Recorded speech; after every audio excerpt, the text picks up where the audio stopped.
Good evening. My name is Sandra Fritz. I'm the chairperson of the Shrewsbury School Committee. Welcome to our meeting of January 24th. Tonight's meeting is being broadcast live on Selco channels 29 and 329, and it's also streamed live on Shrewsbury Media Connections website. I'd like to thank Liz Poplowski, who's with us from SMC and is helping with our meeting this evening.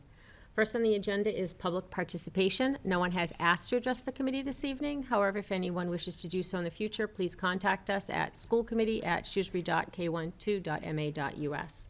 Next is chairperson and members' reports. Mr. Wensky. Just a quick update. After careful consideration with my family, decided that I'm going to run for re-election in May. So Great. that's Thank my you. update. I have two things for this week. I wanted to first congratulate Sherwood Middle School for their school play 2 weeks ago. It was the most epic birthday party ever.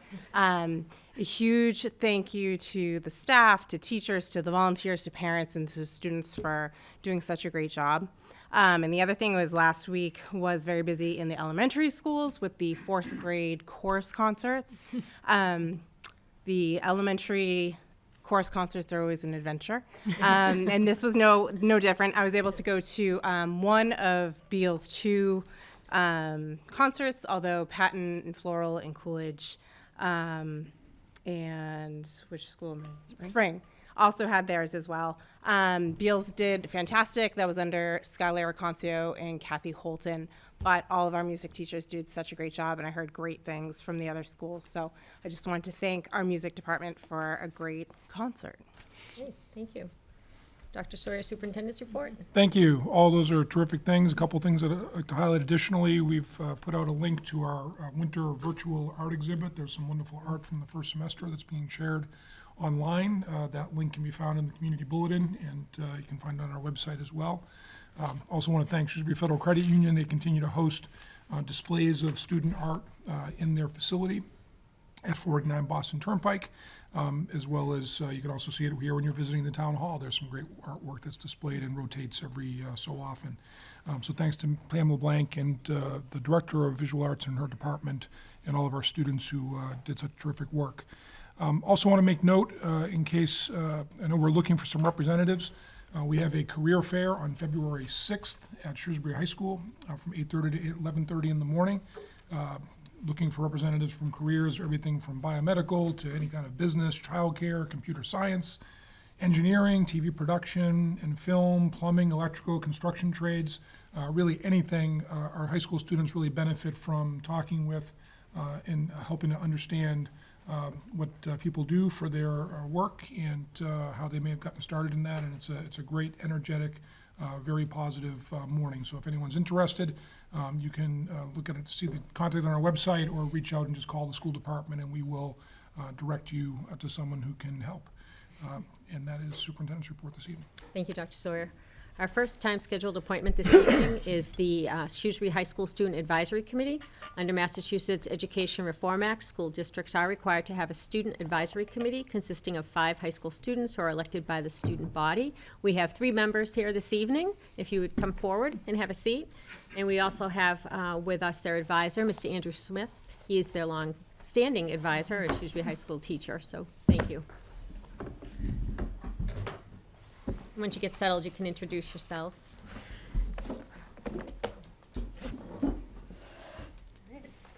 Hello, everyone. My name is Siri Ural. I am a senior, and I am the chairperson of the Student Advisory Committee.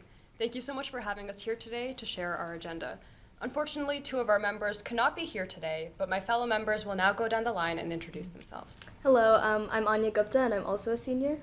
Hello, I'm Caroline Strickland, and I'm a junior. First up, we have student life. With the school year entering the 2nd semester, the student body is getting ready for the months ahead. Student general feelings. As we get further into the new year, I'm excited for upcoming events, from science fair projects coming to a close in February and capstone projects being presented. I look forward to seeing what Shrewsbury High School students have been working on.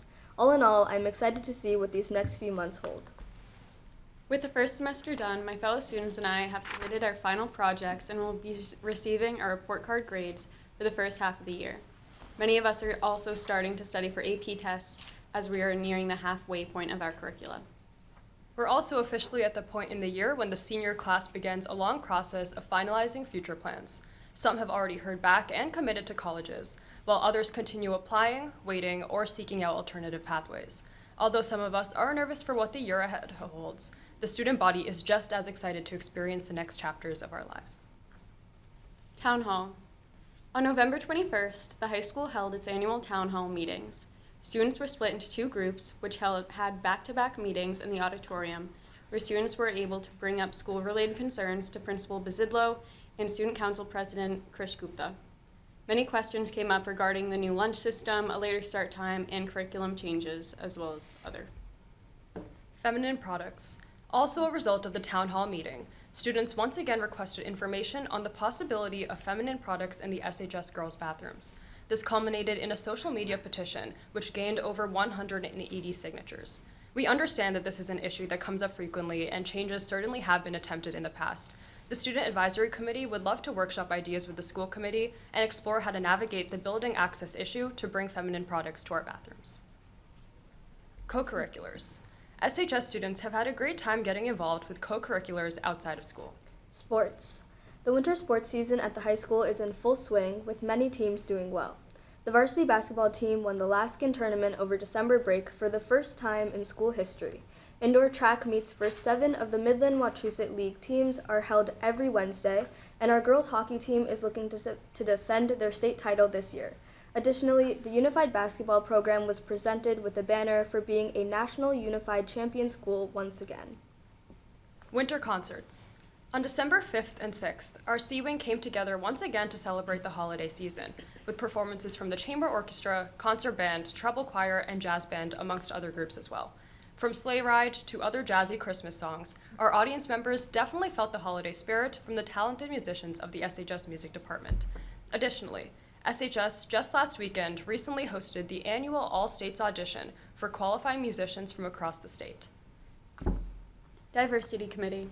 The Diversity Committee started off the school year with a more than 100% increase in membership. The Our Cultures of the World series is the current ongoing project where they are working towards the goal of a student-run event every quarter with a focus on one region of the world and how that cultures are represented in SHS. They are planning these events to be interactive, contacting guest speakers and other clubs to collaborate. The current focus is on South America, as the committee is brainstorming ways on including ELE students in more of our school community. Community Service Learning. On Monday, December 18th, the Community Service Learning Advisory Board and Student Council went to Grafton Street Elementary School. Shrewsbury High School students helped the second graders make reindeer ornaments just in time for the holiday season and engaged in a fun reading activity with books from Pedro the Ninja to Pass the Ball Mo. By the end of the trip, SHS students were stopped with hugs and waves goodbye, making the trip a huge success. We look forward to going back and seeing the smiles on the kids' faces once again. Events at SHS. Students have been finding ways to strengthen the SHS community through different events. Club activities. The SHS community has continued to foster an inclusive and enjoyable environment with club events. Asian Culture Club and the Astronomy Club hosted movie nights in December, where students watched Spirited Away and the Martian movies. Calligraphy Club ran a holiday card-making day, where students were able to make cards for friends and family while spreading holiday cheer with peers before the break. With more club events in the near future, including the Black History Month Assembly, the student body is excited for more unique, informative, and enjoyable activities. Capstone. The SHS Capstone Exhibition Honors Program is an independent course offered to juniors on an application basis. Selected students work on a project of their choice for an entire year, starting their second semester of junior year. On January 11th, the 12 senior students within our Capstone program came together to present their hard work to administrators and peers. From starting clothing businesses that donate all proceeds to nonprofit organizations to researching colon cancer, this year's presentations were nothing short of incredible. We're excited to see numbers of participants nearly triple for next year's Capstone class. Career Exploration. On November 16th, local businesses came to the Commons to advertise job opportunities to students after school. There were a variety of opportunities for students to learn about, from dining service to lifeguarding. Additionally, students are able to take part in multiple different on-site learning opportunities, such as the Blackstone Valley Hub, where students learn about manufacturing, or field trips to places like Olympus, where students could observe and learn about surgical technology. The school counseling department has also started the Lunch and Learn program, where once a week somebody from the community comes to the school during lunch to discuss their profession. So far, 121 students have listened to 10 speakers, such as an author of teen books and alumni with PhDs in various science fields. Kids Night Out. On December 9th, SHS hosted another Kids Night Out, an opportunity for different clubs and societies to fundraise while gaining volunteer hours. While we had a 250 child maximum, we received 200 registrations and around 150 children were present day of. Small showing, but standard for the busy time of year. The French Travel Club, as well as the Black History Committee, the Leukemia and Lymphoma Society, CSLAB, and DECA all made an appearance, as well as many other honor societies. National Honor Societies. On Thursday, November 16th, Shrewsbury High School students gathered in the auditorium for induction into the National English Honor Society, National Social Studies Honor Society, and the newly founded National Science Honor Society. These honor societies perform various acts of community service throughout the year. For example, the National Honor Society made around 300 cards that were all donated to Southgate, a local senior center home, right before the holidays. We look forward to seeing what these groups of students have planned for this year and are very proud of all the inductees. Thank you for your continuous support of the Student Advisory Committee. Thank you. Any questions or comments? Just like to thank you for your report, informative as always. I wanted to get your feedback on, I think you mentioned at the town hall that start time was discussed, and just kind of what the sentiment was of the students. I think overall, I would definitely say that the majority of the student body either thinks that there necessarily wasn't a bad change that it happened in their schedules, or they actually do like finding at least a little bit of more time in the mornings to get ready. I think the only concern that was brought up was the idea of bus times as well as after school and sports activities. But that was definitely something that had a lot more negative sentiment before the change was implemented, and now definitely seems to be getting a lot better. Thank you. Yeah, thank you very much. I do also always enjoy this report.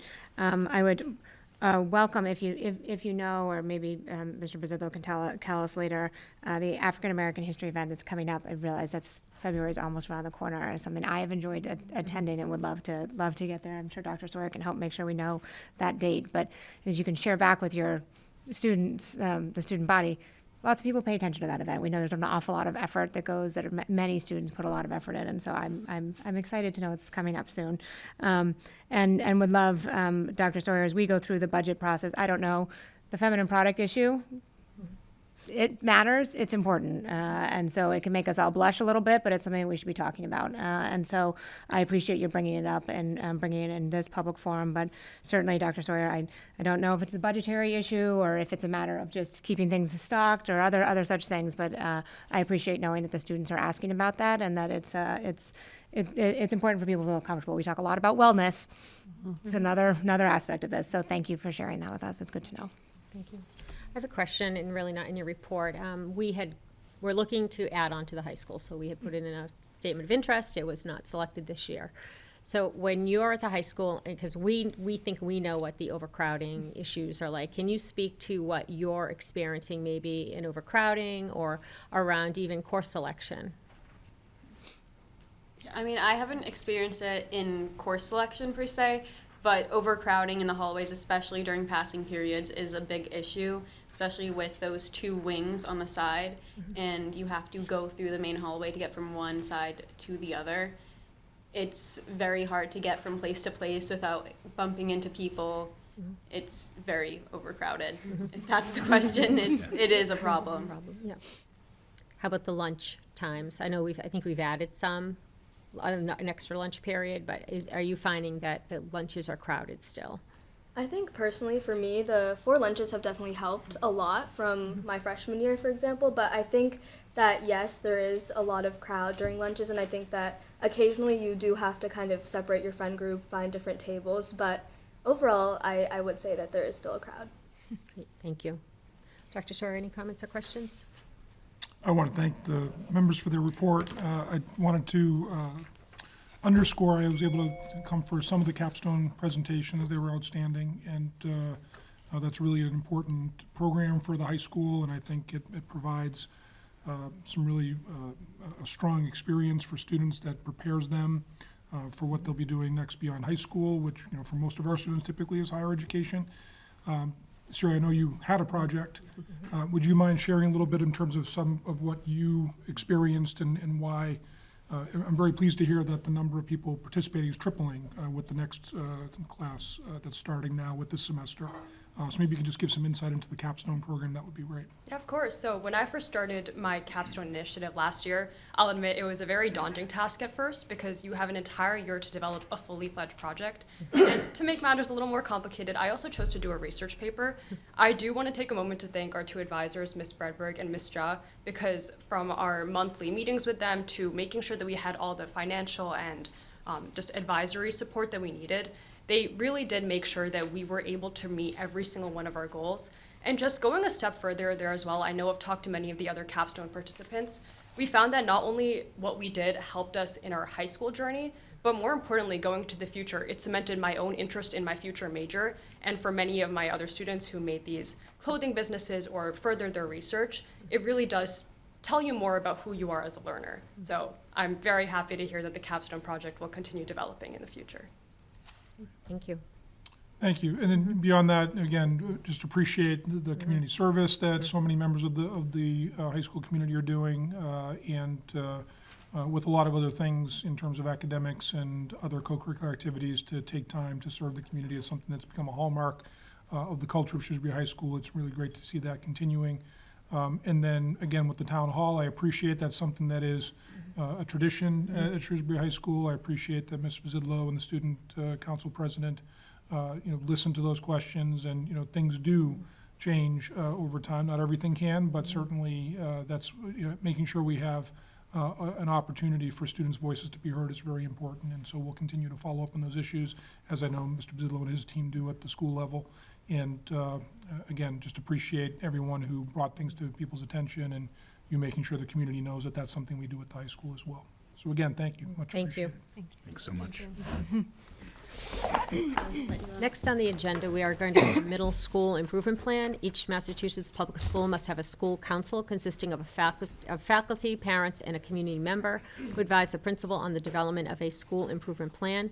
This year, each school's school council has used the district's 23 through 27 strategic plan and the district's 23 through 24 strategic goals and action steps to determine which goals were most important to be emphasized across the grades 5 through 8 level, and to develop school-specific goals aligned with a district goal. And we have with us Mr. John Kelly, the principal at Sherwood Middle School, and Harley Burak, the principal at Oak Middle School. So welcome. Thank you. Yes, thank you for having us. Are you connecting? Yeah. Mr. Kelly's connecting. Hopefully. No pressure.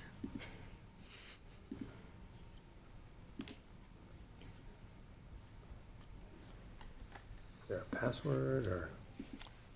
Sure, let me,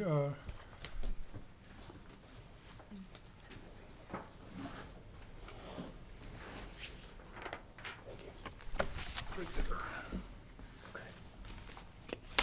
Explanation plan.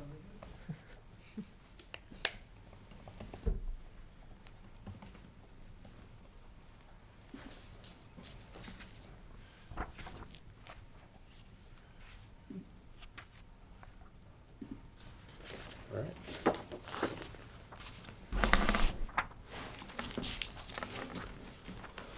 All right. Well, Dr. Sawyer, members of the school committee, those of you watching at home, and we just wanted to thank you for giving us this opportunity to share our school improvement goals with you this evening. Before we begin, Hallie and I would like to thank our entire school community, our students, staff, and families for the collective efforts so far this school year. We are officially more than halfway through the school year, and our students were excited to reach that milestone. But there's been so much work throughout our community this school year.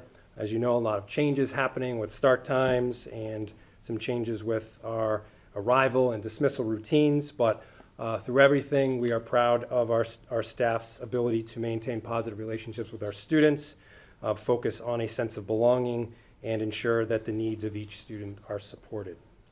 So tonight, what we'd like to do is start off by looking at sort of a bigger picture view of the district's priorities and our commitments over the next 4 years. So when we met with our school council, we started with this piece here to ensure that our school improvement goals aligned with the three commitments: educational excellence, enhanced well-being of all, and optimization of resources. As you know, we continue to use the portrait of a graduate as an anchor for the skills that we want all of our students to have mastered before they graduate the Shrewsbury Public Schools. When Hallie and I met with our school council groups this fall, we use this as a conversation starter to help focus our work and develop these goals. We also continue to see the impact of the COVID-19 pandemic on our students, both in terms of their academic work and their overall well-being. So this is something that we also took into consideration.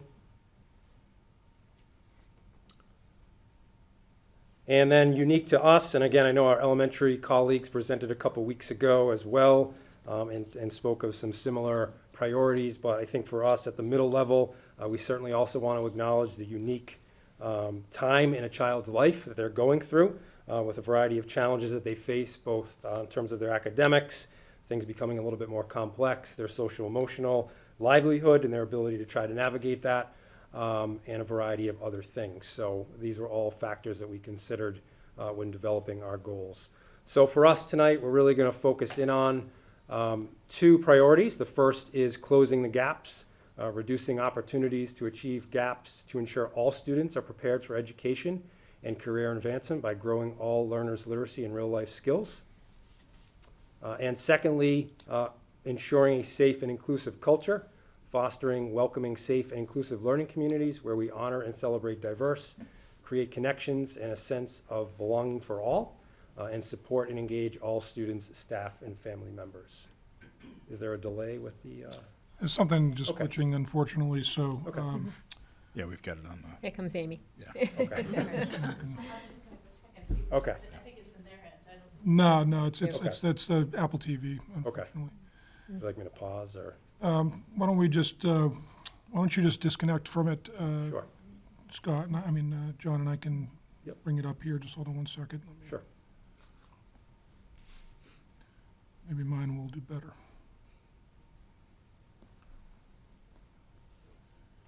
Our apologies. No worries.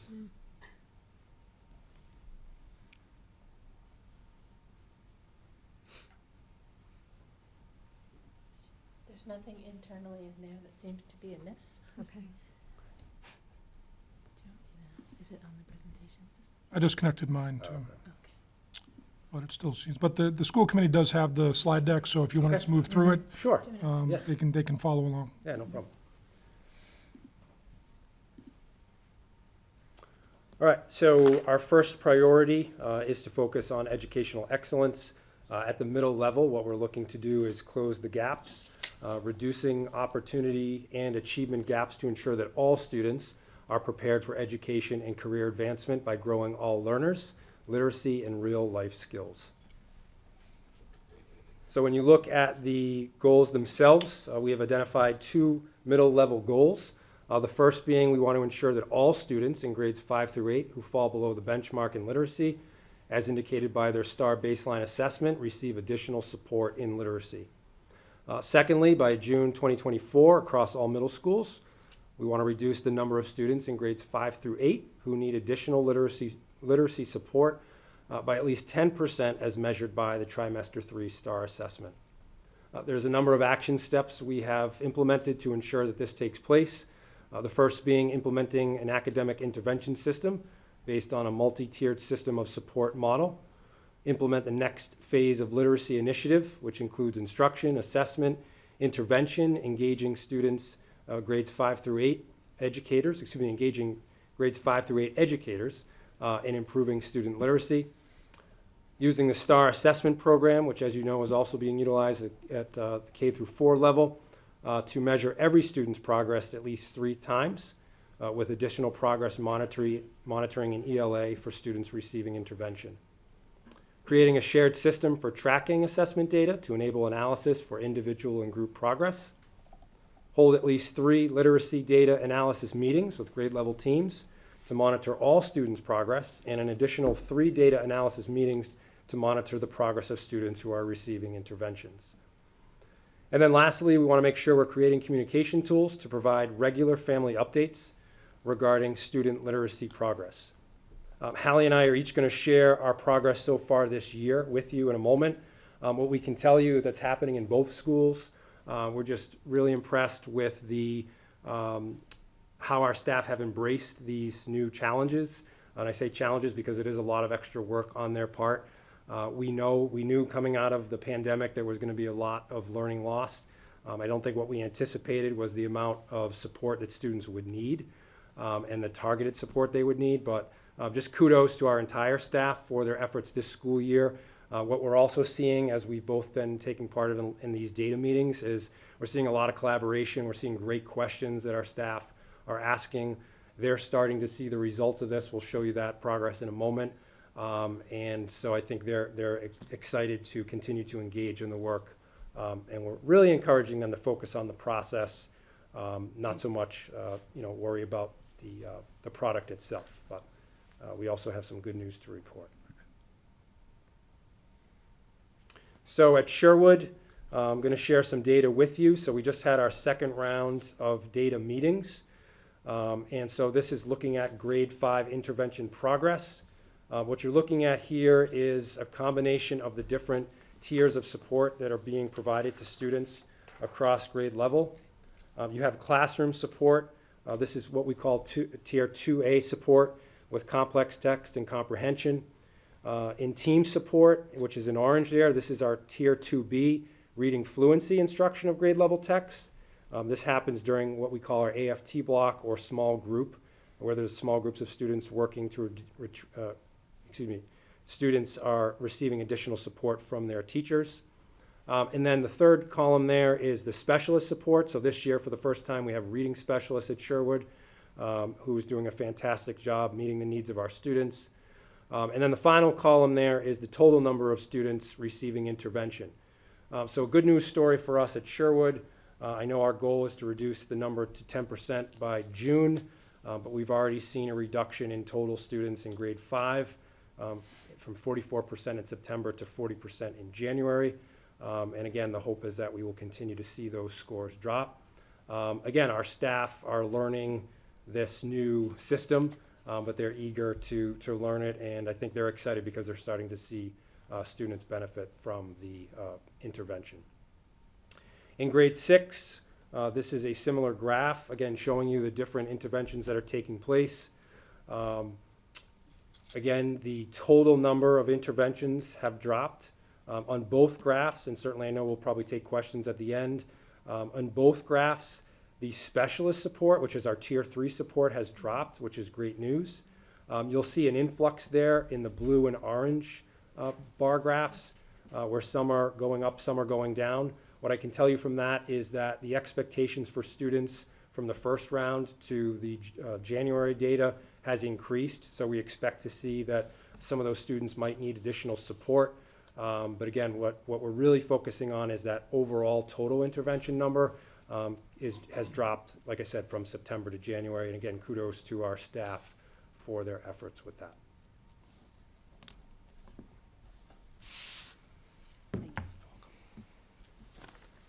Hi, everyone. So at Oak, we were very excited to implement a new building schedule at the start of the year, which allowed us to start with the interventions in both reading and math.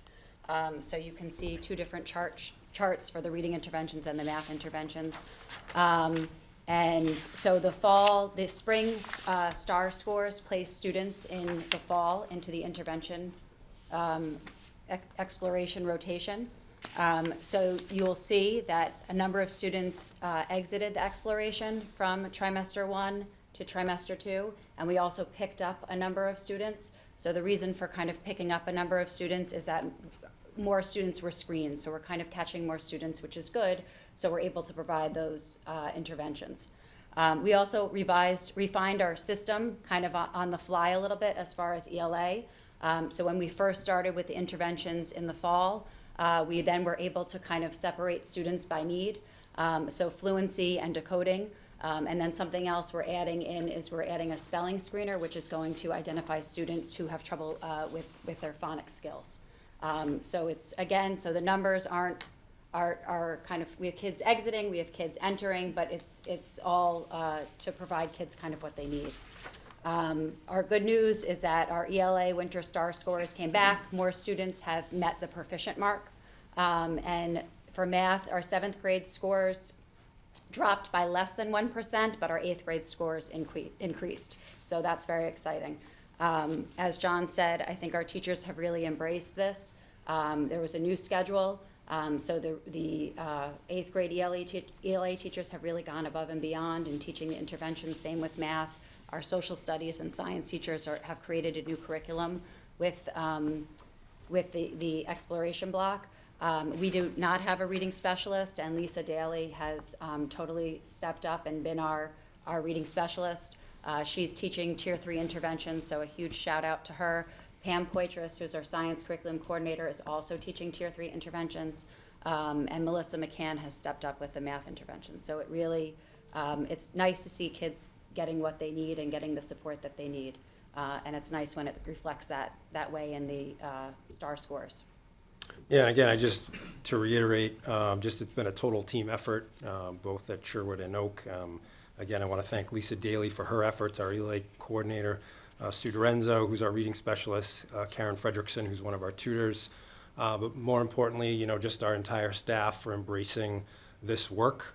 We are also, we have some early adopters of our EL literacy program this year, and having been part of the literacy committee last year to be able to see the work that's happening, again, which is new for us at Sherwood, but teachers are kind of learning that new work with students, and just really, kudos to them for their efforts to learn as they go.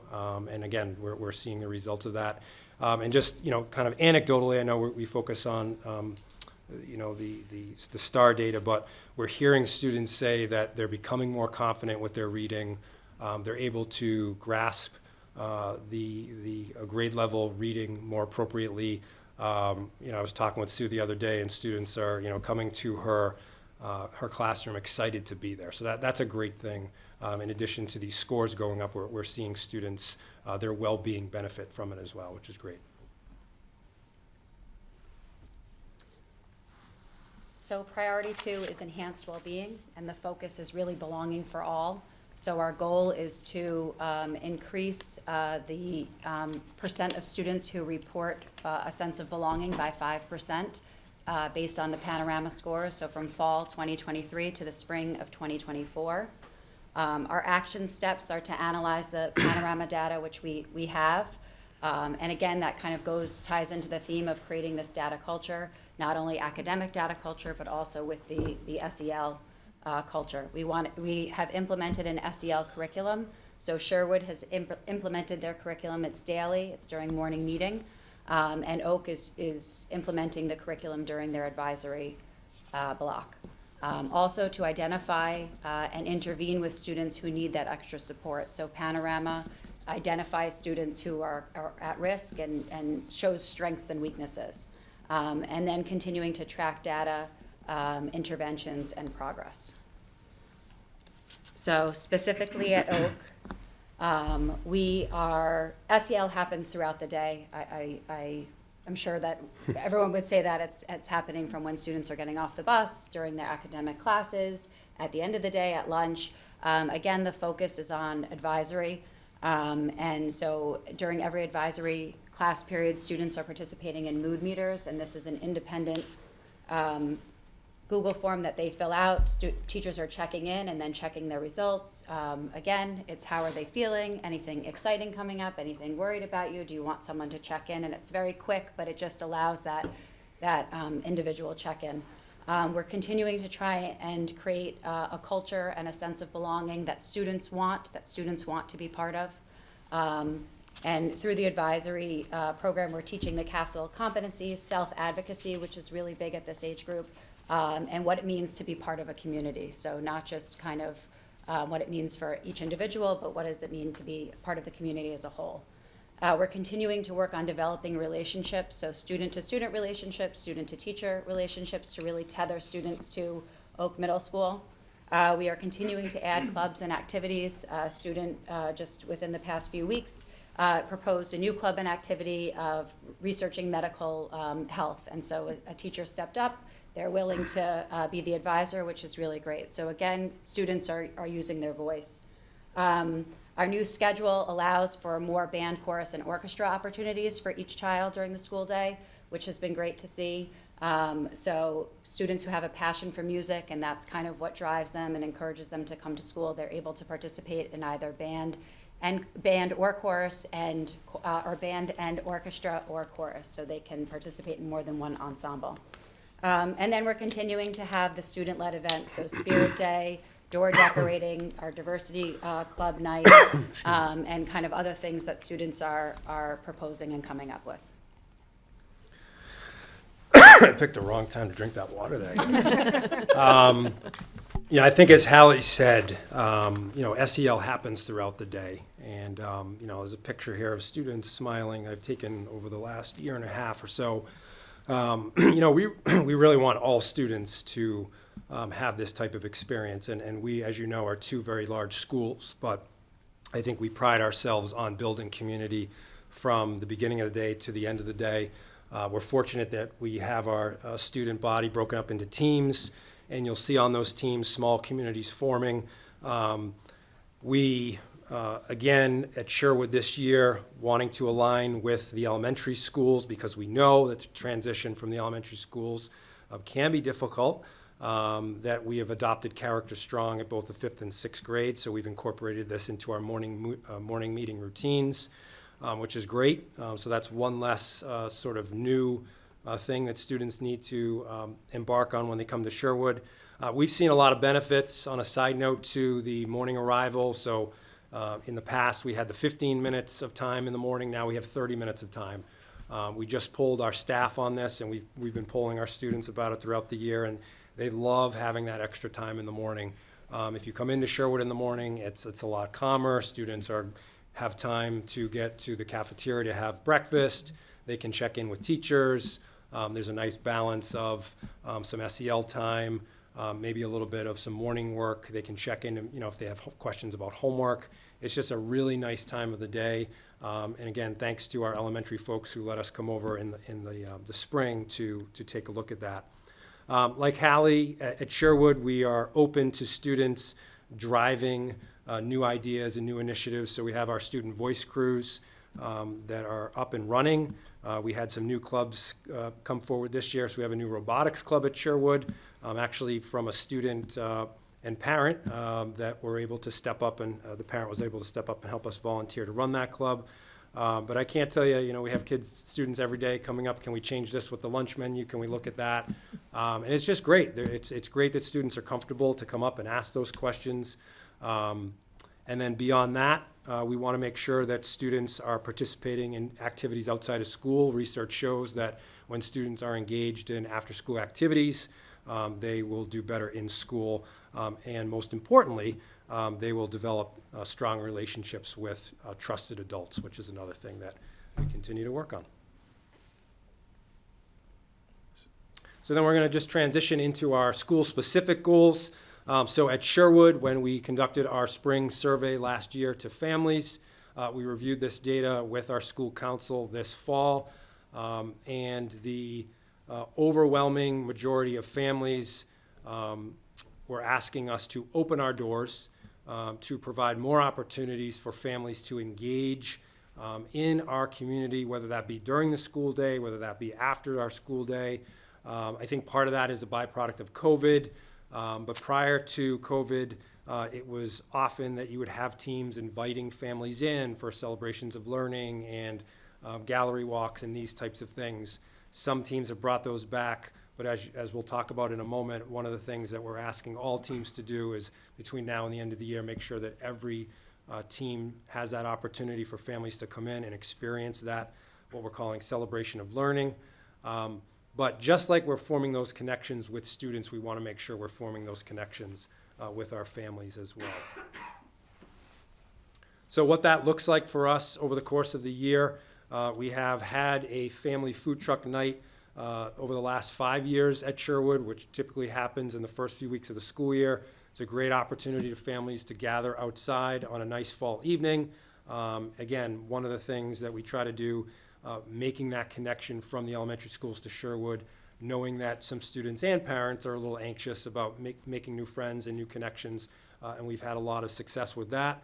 So one thing that we're going to do is add another event like that in the spring, in hoping that by having at least two of those, that most, if not all, of our families can attend at least one of those events. We continue to have monthly community meetings where we invite members of our community into Sherwood. That could be parents, that could be community members. Recently this year, we had Alicia Brownell, who's the school resource officer at Shrewsbury High School, come and talk to our students. But we want to make sure we're making those connections with our community and bringing those opportunities into Sherwood as well. Something that we're really excited about is our family culture night. I'm just going to move ahead to this slide here. This was a student-generated idea, something that we tried to pull off last year, but we just had some difficulty with logistics being able to pull it off. But this was the main focus of our planning in the fall. And so we have a date set for February 9th, which is a Friday. Right now, we have over 30 families, students and families that are going to be sharing and presenting. Could be anything from food to music to artifacts. We are also going to have our student advisory group has planned a door decorating culture contest, so there'll be sort of that happening too. We reached out to organizations in town. The India Center is going to be coming as well. We hope to have the RISE program and just kind of celebrate all different parts of Shrewsbury culture. And again, kids are really excited about that. I mentioned the team-based celebrations. Sorry, but yeah. So as I mentioned, just to close, looking for opportunities both during the school day and outside of the school day, because we know families, sometimes they can't make the after-school events, but they can make the events during the day and vice versa. Just trying to make sure we can reach as many families as possible.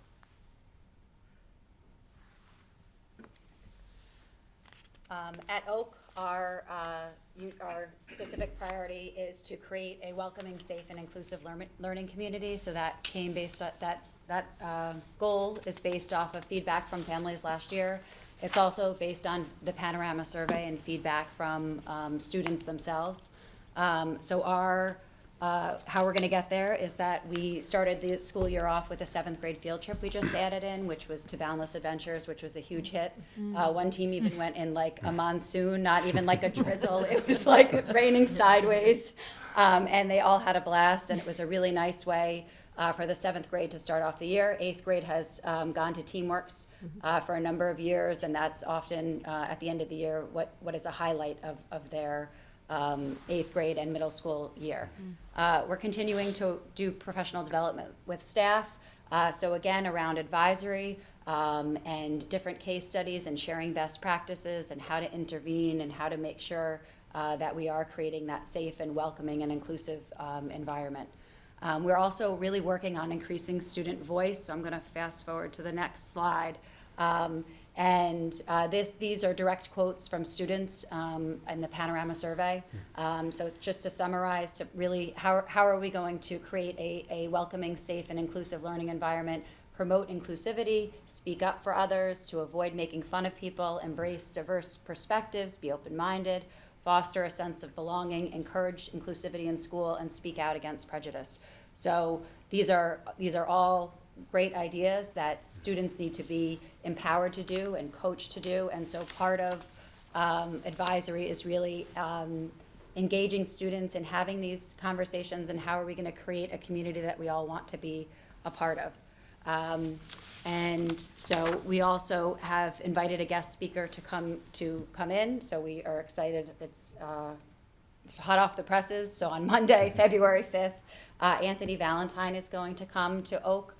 He came heavily recommended from a principals group that I'm a part of other middle schools. So we're really excited to have him. And then we're continuing to have community meetings with students by grade. So today and yesterday we had community meetings with 7th and 8th grade, and the focus was on respect and what does respect look like and what does it mean and how is it not only to be respectful for yourself but for others, and what does it look like for the community. So I think in 7th and 8th grade, one thing that I'm very grateful for the school council for is that they made an excellent point pretty early on that, you know, you do a lot of stuff as a staff, but what actually makes its way to students. And I think that kind of was the springboard to really pivot how we're doing advisory and really to empower the students to look to one another to be leaders, and how do you be a leader and how do you stand up for each other, and how, because it's really their school community that they're creating, and especially at this age, kids value friendships sometimes more than they value adults. So I think that was really key to kind of a key part to use to create a positive school community. So we just really want to thank our school councils. I think that it's both of our school councils have provided insights and really good feedback and different ways to look at things and a different approach, and so it was a real team effort, so we're very thankful for them. Yeah, and one other thing I forgot to mention, just wanted to thank our PTO as well. They have been a big supporter of our after-school events, and they're also helping us organize with the Culture Night in addition to our school council, so kind of a joint effort there. So thank you to all that have helped. And we're willing to take some questions. Great, thank you. Questions or comments? Rachel? I have a lot of notes jotted down here. So, first, I want to thank both of you for the report, but also for what you do in the buildings and for your teams in the buildings.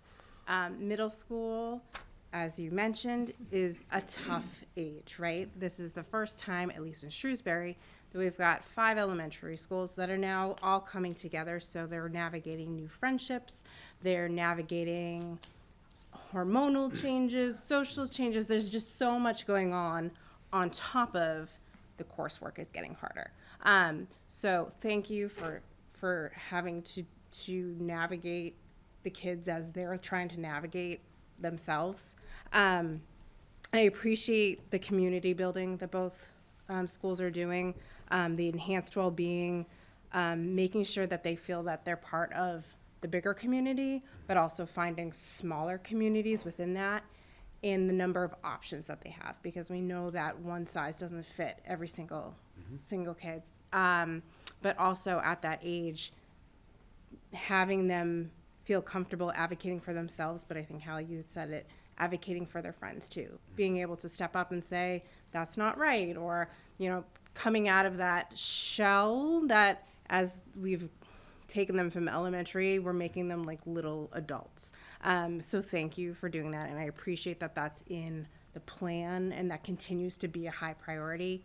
And also, I don't want to forget about literacy, because that is also such a huge thing. I'm glad to see that those numbers are shifting and they're coming down overall, because especially at the middle school level, they should know how to read, but not only that, know how to read, understand what they're reading, and being able to apply that. So, you know, the literacy is a little bit different than at the elementary level where we're getting them to read. It's a little bit more critical the older that they get, because if we're hitting a wall, then that creates issues for the future. So I want to thank you both for the work. I'm excited to see, you know, in a few months what the conversation is, but I really appreciate the work that both of you are doing for your buildings. So thank you. Thank you. Thank Our you. pleasure.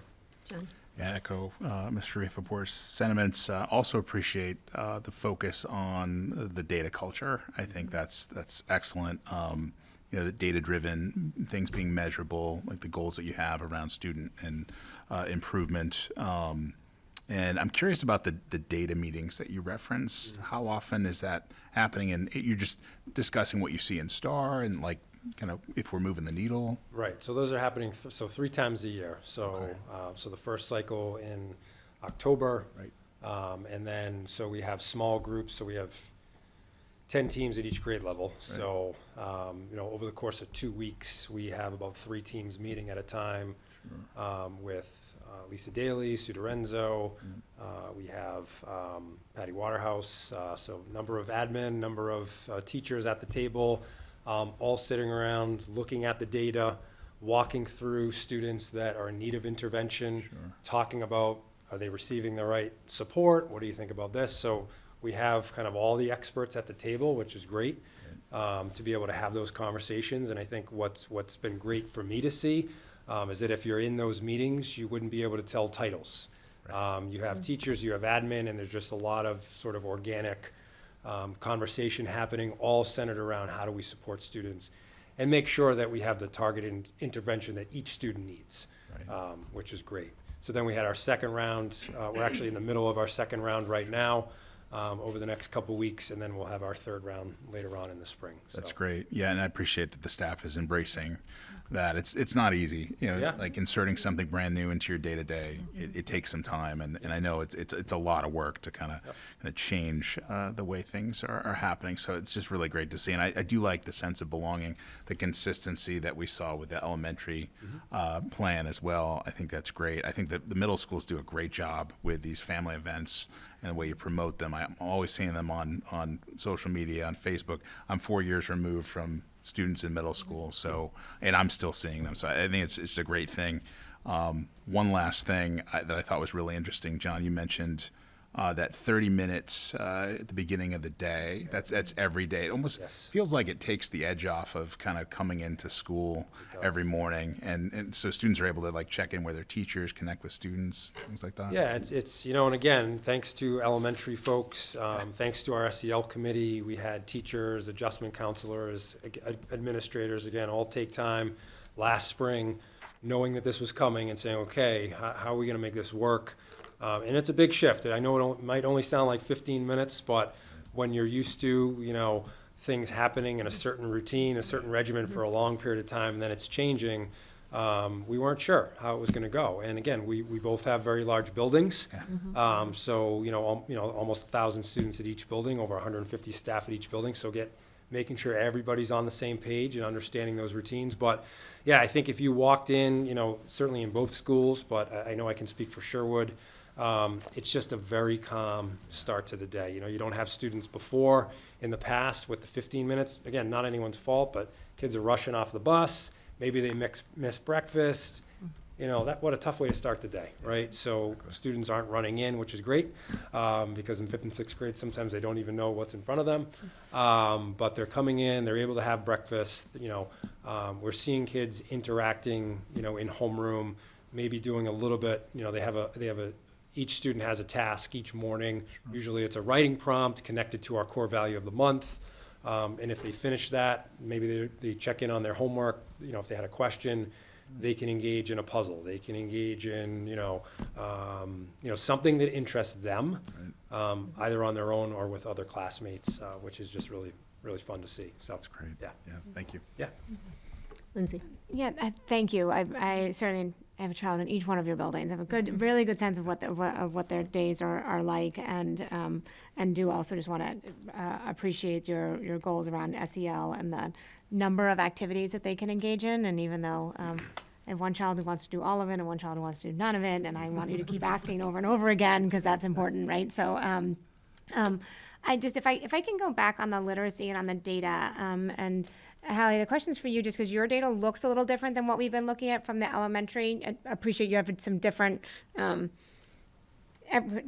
know that, like, looking at 7th and 8th grade, we have curriculum that runs K to 6, and then things are a little different. And I'm projecting forward to budgeting time, just so you know where I'm thinking. And I'm trying to understand, because some of the terms used. So you've broken it down into tiers, and I'm on your slide 6. I know all of us have it in our materials.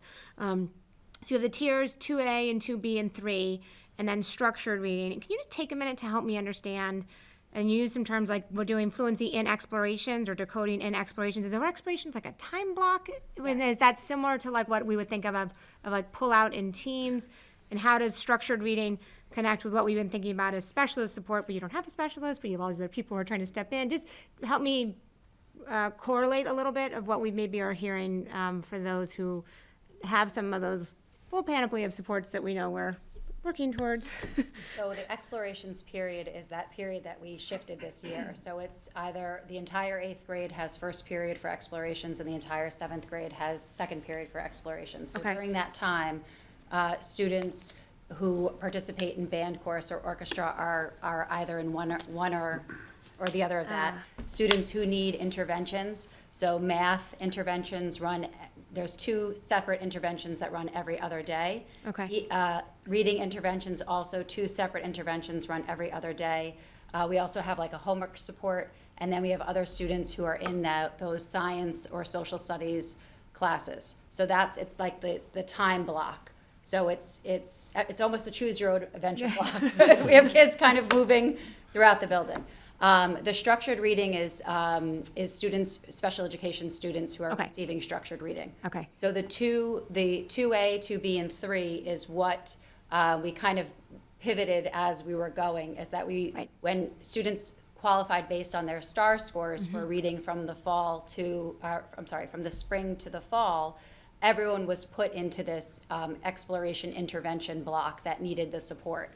And so as we were going through, we recognized that not everyone needs the same support. So some students need comprehension, and 2A can be monitored in Tier 1 interventions, so in the general classroom. 2B fluency is done in that explorations block. Okay.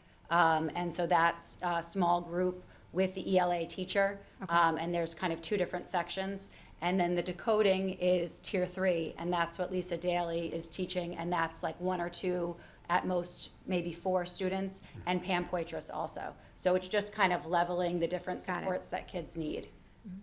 I really appreciate that. I feel like I should have known a lot of it, but it's helpful to just lay it out. Is that exploration block, is it possible that's also academic focus time, or is that a different time block? So students who Sorry. are having trouble completing assignments, Yeah. they are able to kind of complete homework during that time, and again, it's a very small handful. Yep. The AFT time is a little bit different It's at different. Oak, so Okay. this is fixed into the schedule. AFT some teams do it once every 6 days, part of the cycle. Some do it, but it's not. This is every day. Got it. That's super helpful. Sometimes I can't tell if we've like renamed I know there's a lot of time block acronyms. and it's the same thing, but we're telling something different this year, or we've got a different program. So, Yeah. thank you for helping me understand how to kind of read this, and most importantly for me, it's like how to know there's a lot of data. Like, what's the signal and the noise here that we should be paying attention to when the next cycle comes around? Like, what do we want to tune into? So, I appreciate that deeper dive. Thanks.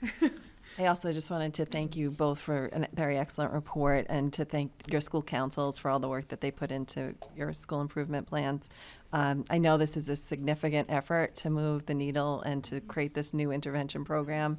So I just want to express my appreciation for your efforts, and your staff for going above and beyond and taking on this new challenge this year. These efforts are so important to getting these kids ready for high school, and that you're meeting their needs and trying to create these opportunities for them to, address things at the middle school level. And I applaud the efforts that are being undertaken.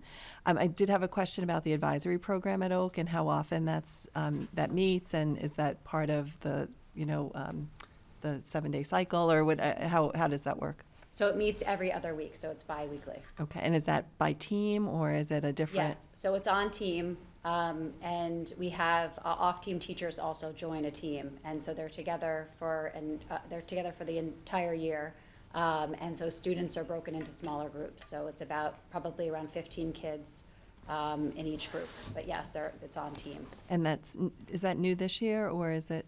No, so advisory was started, I think we're in our 3rd year of advisory, and it's constantly kind of being revised. So Character Strong is the core program that we work off of. And so last year, we also did advisory. We did it every week last year.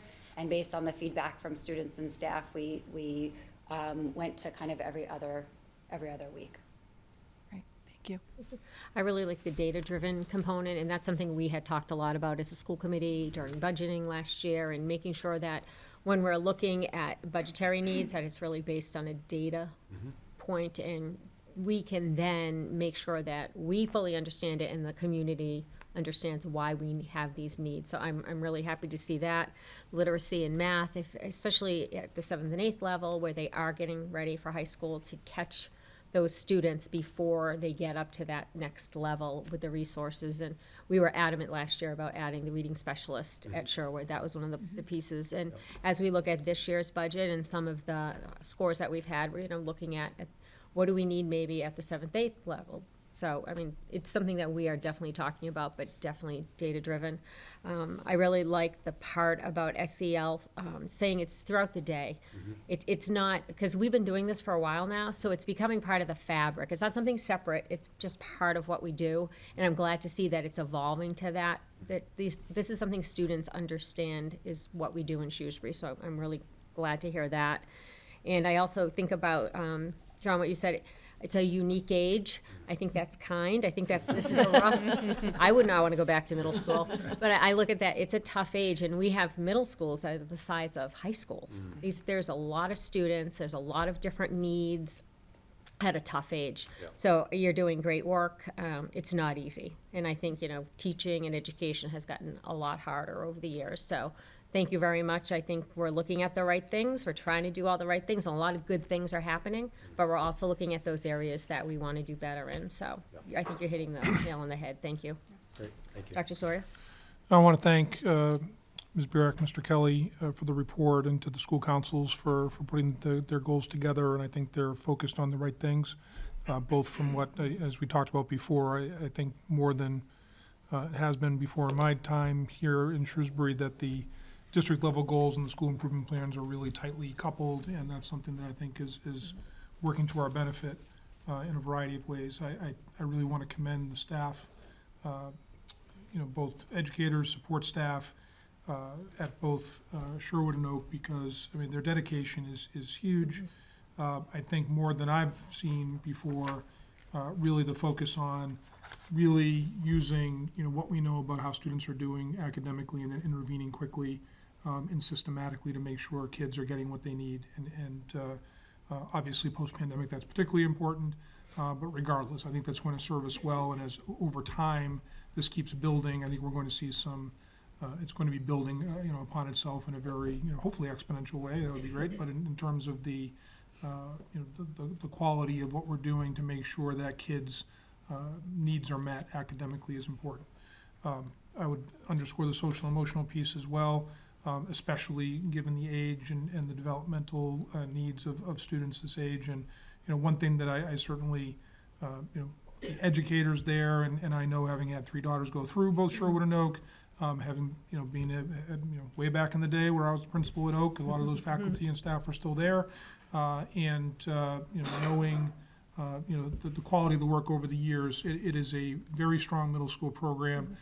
We have a nice mix, I think, in Shrewsbury with the 5, 6, and the 7, 8, schools on the same campus, but with some developmental differences with those age groups, where our 5th and 6th graders can be more leaders than they might be in a 5 through 8 school, for example, or a 6 through 8 school, like you might find in some other communities. And I think we take advantage of that. I think students are empowered in a lot of different ways. Their voices are really honored, and that's something. And you're really trying to engage families as well, and that's something I appreciate.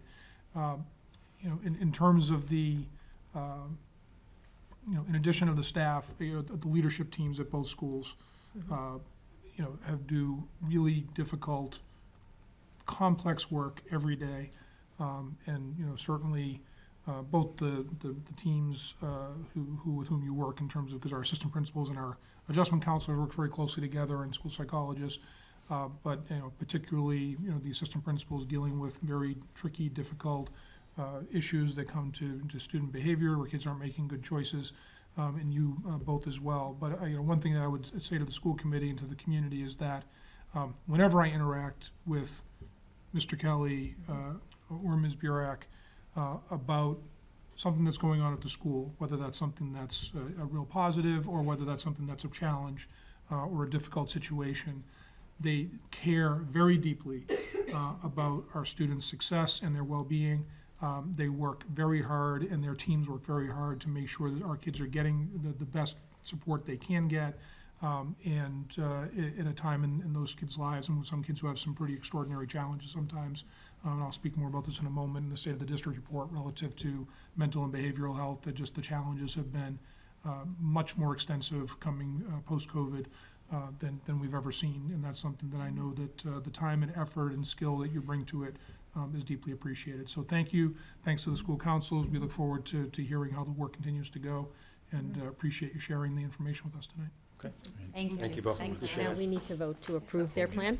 So may I have a motion that the committee hear the presentation and vote to approve the school improvement plans for the Sherwood Middle School and Oak Middle School? So moved. Second? All those in favor, please say aye. Aye. Motion carries. Thank you again. Thank you.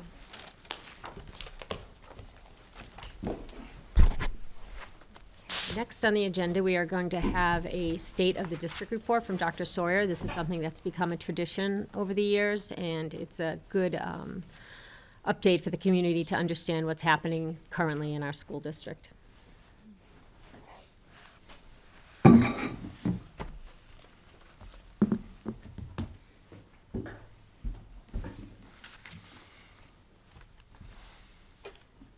Thank you, Ms. Fritz. And I'm not going to connect because I do not have a slide deck. But we'll share a few thoughts with you this evening. I will say that I did start and stop this report a few different times over the past few weeks. And it was one of those things where I wasn't getting it right and wasn't sure it was really hitting what the mark was. And ultimately, I thought it would be helpful and both for the sake of brevity and also connected with the fact that because I think we do have an excellent strategic plan, because I think we're in a cycle right now, we're bringing updates to you on a regular basis on a variety of things that we're doing that are certainly data informed, that are connected to highlighting the work that's happening and the challenges we face, that wouldn't be the best use of this short time. What I thought I might do instead is just to speak to you as if, and if someone's watching, who, obviously those who are watching might be already invested in part of our community. But, if I were asked, and sometimes we are, sometimes people call the office and they want to know about the schools because they might be considering moving to this community. And if someone were to ask me about that, what would I tell them about our schools? And I could speak for a long time about what I think about our schools. And, I'll share a few insights, I think, that a lot of people have, but I have the benefit of having some perspective because I connect across the entire pre-K to grade 12 span of an almost 6,000 student school district. And it is a school community, a set of school communities and collective school district of which I certainly am enormously proud. The first thing I would say is that, their students benefit tremendously from being members of our school communities. There's a lot of highlights we've experienced over the past few years, things that occur to me, the opening of the RISE program this year, recently being sort of recertified as a national unified champion school by Special Olympics for being inclusive and meeting some really high benchmarks about that work. I think about Sherwood Middle School. We were there for our leadership team meeting last week, and we randomly visited classrooms as part of our meeting, and one of the classrooms that I visited happened to be a class of our English learners, and we were asking, how do you feel about Sherwood? And if Mr. Kelly scripted it, he did a good job of getting it through, because, literally what this young woman said was that I'm so glad to be here. Everybody makes me feel like I belong. And belonging is one of our key goals, right? It was really, that was wonderful to hear. Because it's a school community that is focused both on what's good for kids and how to support kids in their well-being, but also focused on helping them learn to high levels. We have a dedicated staff that goes above and beyond all the time, whether those are our educators or our para-educators, those are our various kinds of support staff. And I think that when we need to respond to things, whether it's something as huge as the pandemic or a challenge this year, like serving the needs of students who were came to the community as part of an emergency homeless shelter, or happen to come from another country not speaking any English, or whether there are students who come here, in a variety of backgrounds. Our staff are really dedicated to making things work for them and helping them and acclimate and succeed. We have a skilled leadership team, what I talked to you about just a few moments ago to Mr. Kelly and Ms. Burak extends to all of our leaders, from principals to assistant principals, department directors, curriculum coordinators, instructional coaches, reading specialists, down the line. We have specialists, have incredible specialist expertise. We have generalist teachers who have such a wide variety of strategies to be able to reach kids. To really see that in action over a long period of time has really been a privilege for me. And I think as a result of that, we've had a strong level of trust from the community for a long time. That's not universal, no human endeavor is, but by and large, we have a very high degree of trust that our families put in us, that we're going to do well by their students. Collectively as a community, there's a high level of trust, I think, because there's been a lot of stability and governance. You are examples of that. Many of you have served for a number of years, some are newer, but we've had great stability on the school committee. And certainly, over time, my time in Shrewsbury continued stronger and stronger ties with the other town boards. We have a strong relationship with the municipal government, and all that works to make things work well overall. And we know, this is not the time to talk about it, we know we get excellent results. Kids do well in a variety of ways because of the experiences in the program and that they have. So there's wonderful things. At the same time, if someone were asking me about our schools, I think it would be wrong of me if I didn't talk about the challenges that we face. And many of these challenges are not unique to Shrewsbury. These are challenges that are faced by school districts all across the nation, certainly across the Commonwealth of Massachusetts. And we live in a time that is fraught in a variety of ways. And all the things that are challenging and difficult and unstable about society right now all affects our schools. It all affects our school communities because our school communities ultimately are made up of humans. And whether those are students who can face a variety of challenges, some I referred to just a bit ago, but this is a community like any other where there is human tragedy, where there are circumstances and situations that I become aware of because of my role, that not everyone does become aware of, where kids go through some extraordinarily awful things, awful circumstances. And I'm proud of the way that our staff and try to support them and their families as they go through those kinds of things. Our staff also go through very difficult times, just like any other human organization, whether those are family issues, illnesses, deaths, tragedies. It is challenging, as Ms. Fritz just said. It's more challenging than it's ever been. It's certainly in my career to be an educator. And when, on top of that very difficult work, there are challenges in your own personal life that amplifies that challenge.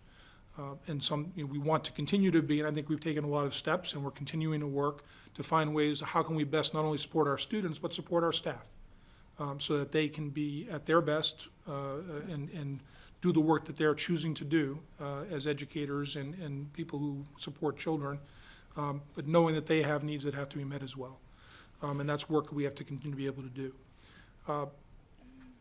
The instability that we're experiencing as a society, and whether that's because of things that are happening all over the world, with wars, with other strife, and how that hits home, whether these are families that are directly affected by the wars that are happening in the Middle East and in Ukraine, or whether that's families who have members who are in the armed services who are being deployed during a time that's very anxiety-provoking, certainly for a family to have someone being deployed at this point in time, just given what's happening in the world.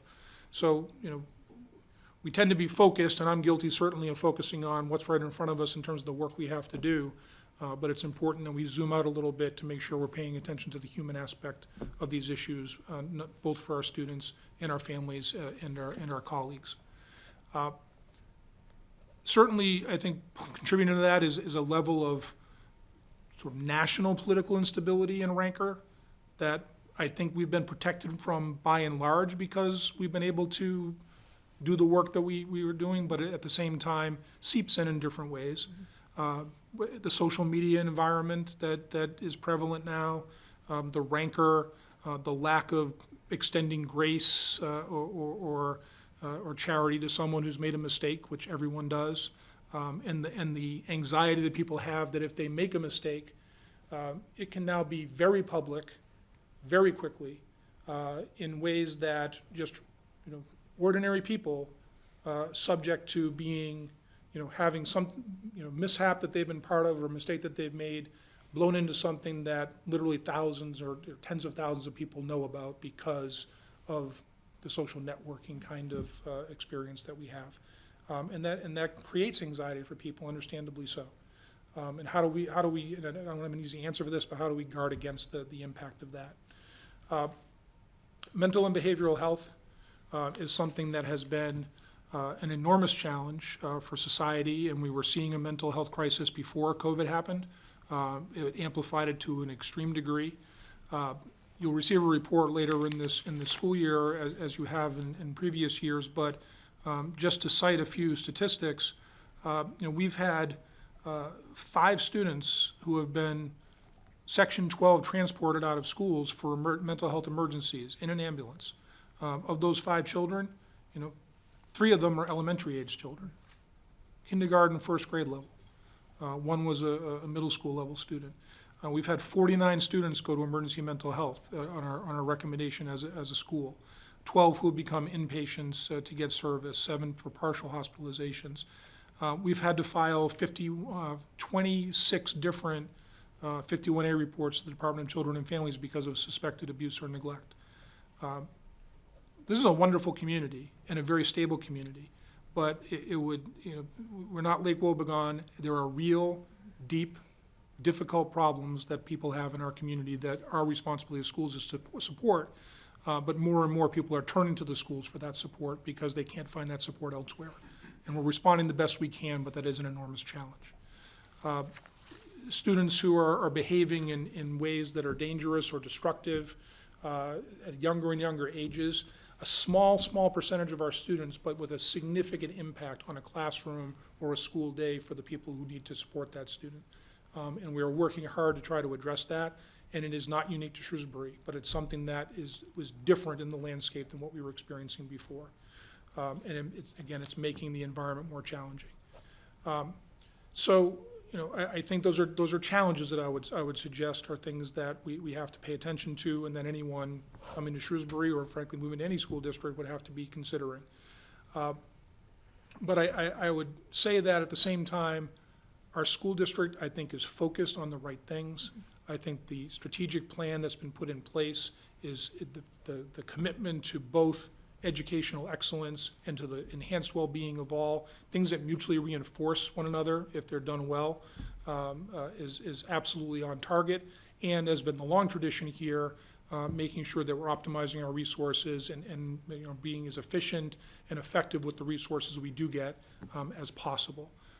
But as you'll hear in a report in a little bit, those resources are necessary. We need resources to do the kind of work that's being demanded of us. And if we are not able to have resources to do that work, that difficulty will continue, will compound for sure. I'm very pleased with the investments we've made the last several years that you have supported as a school committee in more support around mental and behavioral health. And thank goodness we have them, because it really is a difficult time in a variety of ways for many, many students at this point. So again, I thought back. This is my 27th year, I think, in the school district. It's my 15th as superintendent. So 15 years ago, I was interviewing for this job. And I've been asked would I do it again, and I would. And in that interview, I made reference to something I'd learned at a conference not too long before that, I think. And people have probably heard this anecdote before, but the Maasai tribe in Africa, their greeting for one another when adults meet each other is asking the question, and how are the children? And the response one hopes for is that all the children are well. It is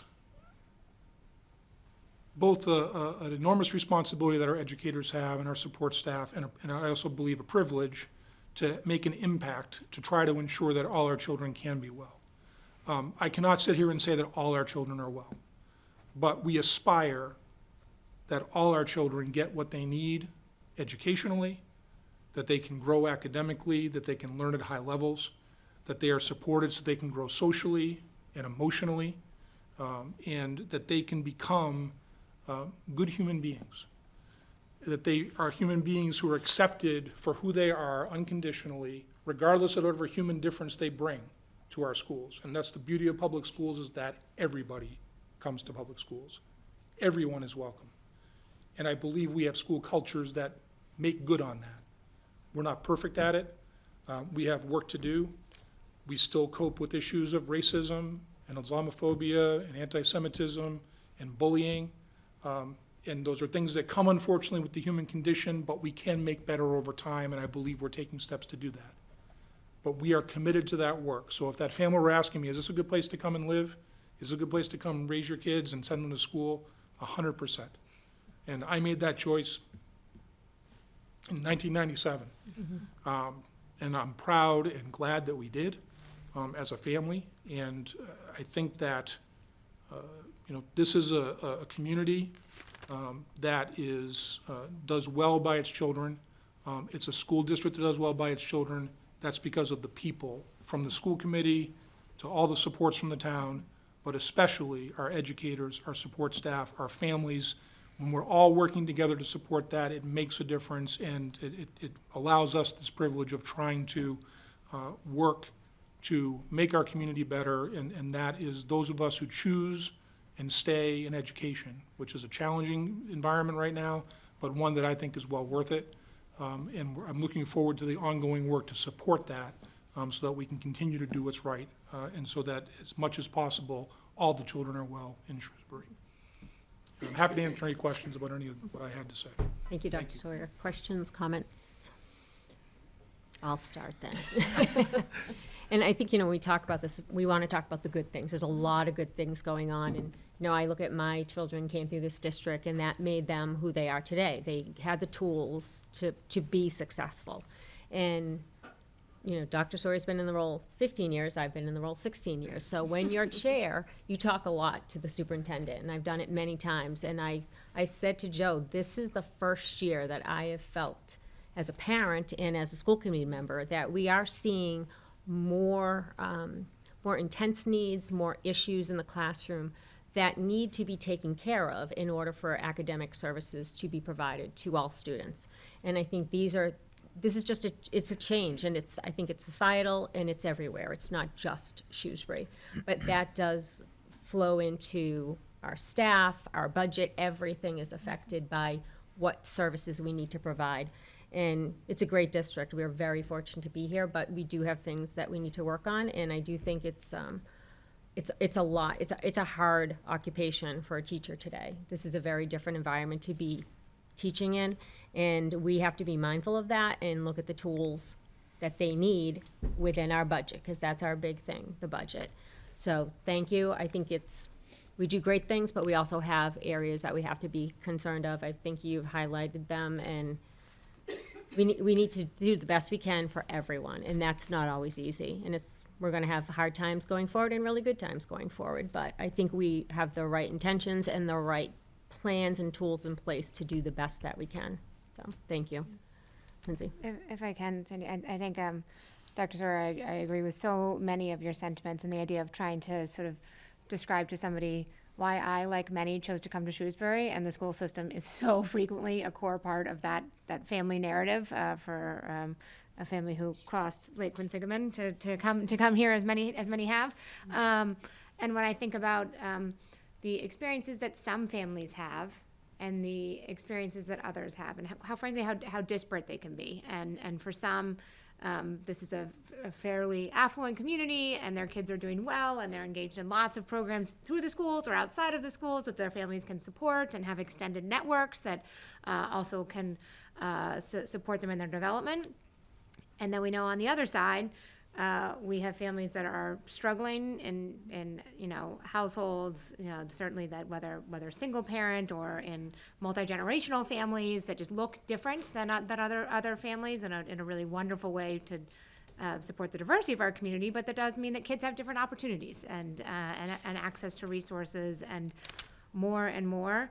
I think the community expects, and I think we have tended to expect of you, that we figure out how to close those gaps, and that we be part of that net for children. And so, for some, I think they think of schools sort of core services of reading, writing, and arithmetic, and even in that, we're like, no, we ought to double down on literacy and like redo that whole thing too, right at the same time. And then we have a intense need to look at our achievement gaps, which we know COVID exacerbated for every community, and we are no different. The intense needs that you speak about are what drive me to want to stay engaged at the school committee level, because whether it's folks who are families and kids who are new arrivals to this state, coming with some pretty significant trauma backgrounds that we're trying to figure out how to support, or our very much growing English language learner population, the mental health experiences that you've talked about, and then on top of it, we have to manage and figure out how to, think about the future careers and how the workforce is entirely changing, and we don't have ASABET anymore, and so there's an awful lot that's being asked of the district. So I am incredibly proud, I think very similar to you, Dr. Sawyer, of where we are, of the team that you have, particularly at the leadership level, to help us navigate through this. But it is complex. It is frankly expensive to do all the things, and we have some hard choices to make as we enter the budget cycle, because every single one of those things I just ticked off, we could put a lot of people and dollars at, and sometimes, and we don't have enough of them, right? And that doesn't mean those needs aren't really there. So we're gonna have to be creative, I think, as we navigate this budget cycle and the next few, because most of those things, I think we all know, are here for us for a while. Right. These are not transient needs, whether it's on the vocational side or some of the mental health issues or English language learners, and achievement gaps. There's not we're not fixing that this year. We want to chip away at it, but we've got a lot more work to do. So I hold a duality of being incredibly proud and being a little anxious about the needs that we have, and our ability to continue to meet them. So I really wholeheartedly agree, and thank you for spending the time to put this together for us. John? Yeah, just have to thank you for this delivery, I should say, because I figured this is probably my 10th State of the District address. The first one was back in the back row when I was just getting interested and to see if this is something I wanted to do. And I think like the first 7, I think were largely focused around the financial needs for the district, and the last 3 have been more about what do we need to do to support our students and staff. And it's been less about the budget gaps, which I think is something we should call out here, and a big thank you to the community for supporting education and all services in the town. But it just strikes me as much different and just a better way to explain kind of where we're at as a district, and the focus being on students and staff and not on budget gap. I think that's one that struck me. And I also appreciate not only highlighting the positives in the district, but also the transparency around the challenges. I think the community really needs to hear that, in the examples that you shared, as difficult as they were to kind of digest. A few things you mentioned around dedicated staff. Absolutely. I'm very proud to live in Shrewsbury. I went to school here. My kids are now wrapping up their time in the schools, and just outstanding from pre-K to 12. Just really had a great experience.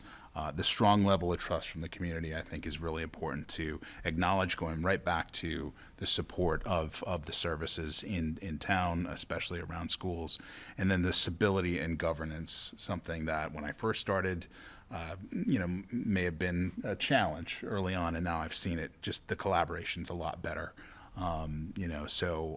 Yeah, I appreciate the state of the district in its different format as opposed to looking at slides.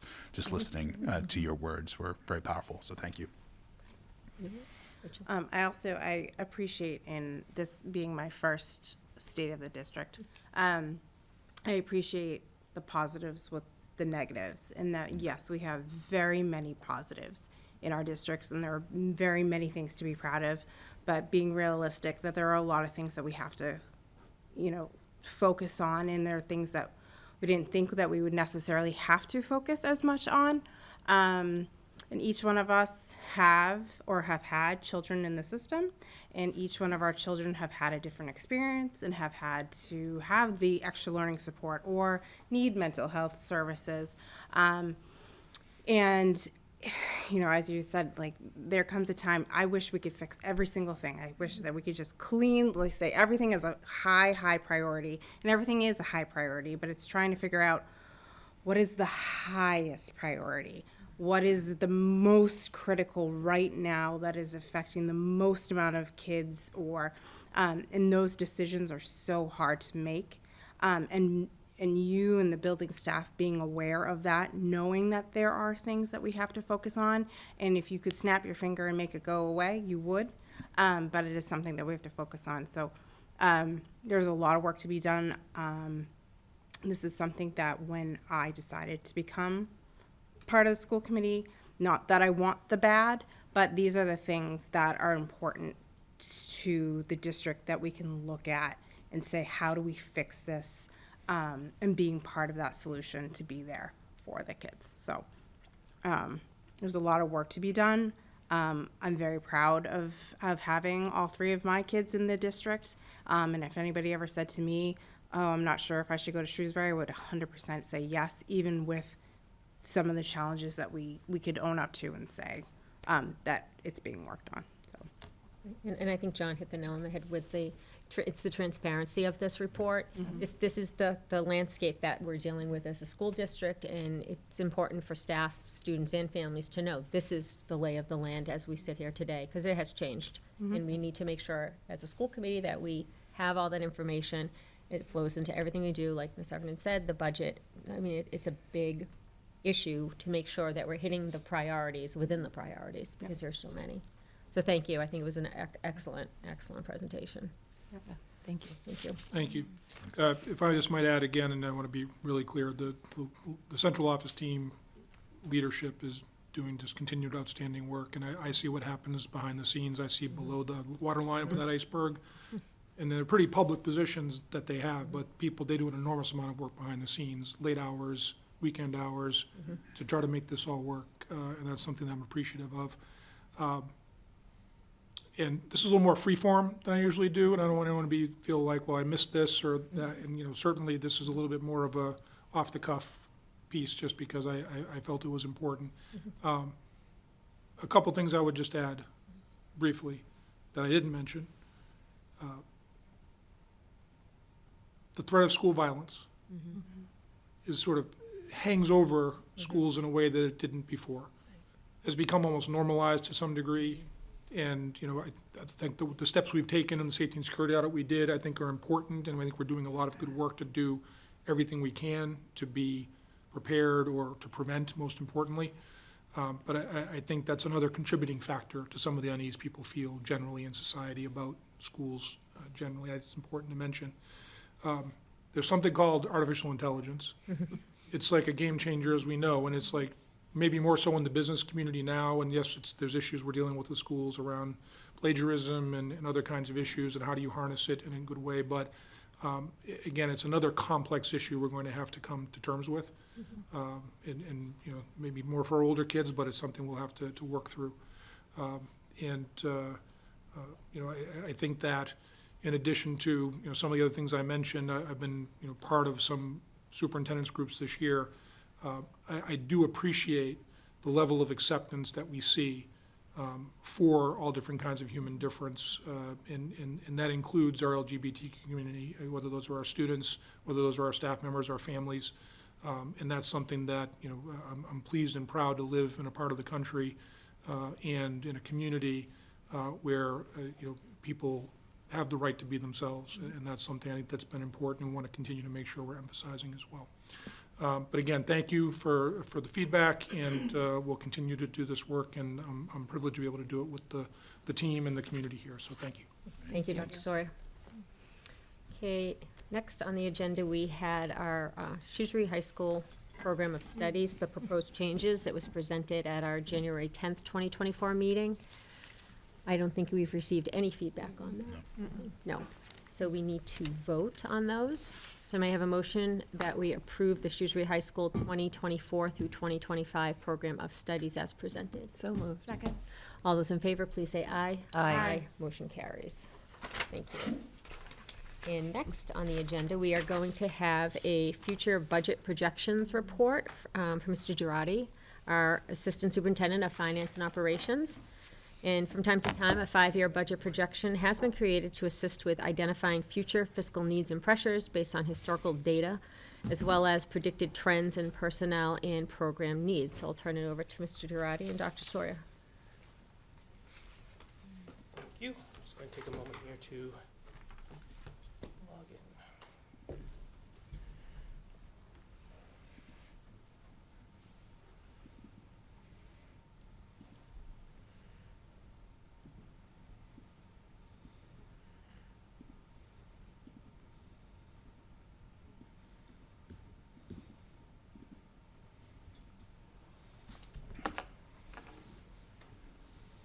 Okay. Dr. Sawyer? So let me begin just by introducing the topic and introducing Mr. Girardi, and this is the first budget projection that is not in the last many years with Mr. Collins, now retired, Patrick Collins, who was our Assistant Superintendent for Finance and Operations, and Mr. Girardi has ably succeeded him as in that role, is doing a terrific job. Steep learning curve, the proverbial drinking from the fire hose, but appreciate the hard work he's been doing to get up to speed, and he's done a lot of nice work here that you'll see momentarily as we go through this. And this is an important part of our work, of course, to help provide you and the community and the Select Board and the Finance Committee with some information around how things are trending and looking, in the future, so we can be best prepared to have the resources we need as a school district as best we can, given what's available here in the community. But I'll turn it over to Mr. Girardi, and he'll take us, and we'll tag team this a bit. We'll try to move through quickly, because we know that there's a lot of information, and certainly want to leave some time for questions. So, All right, so we'll begin with some historical financial information that will lead us into our 5-year fiscal projection for 2025 through 2029, which effectively is the 2024-25 school year through the 2028-29 school year.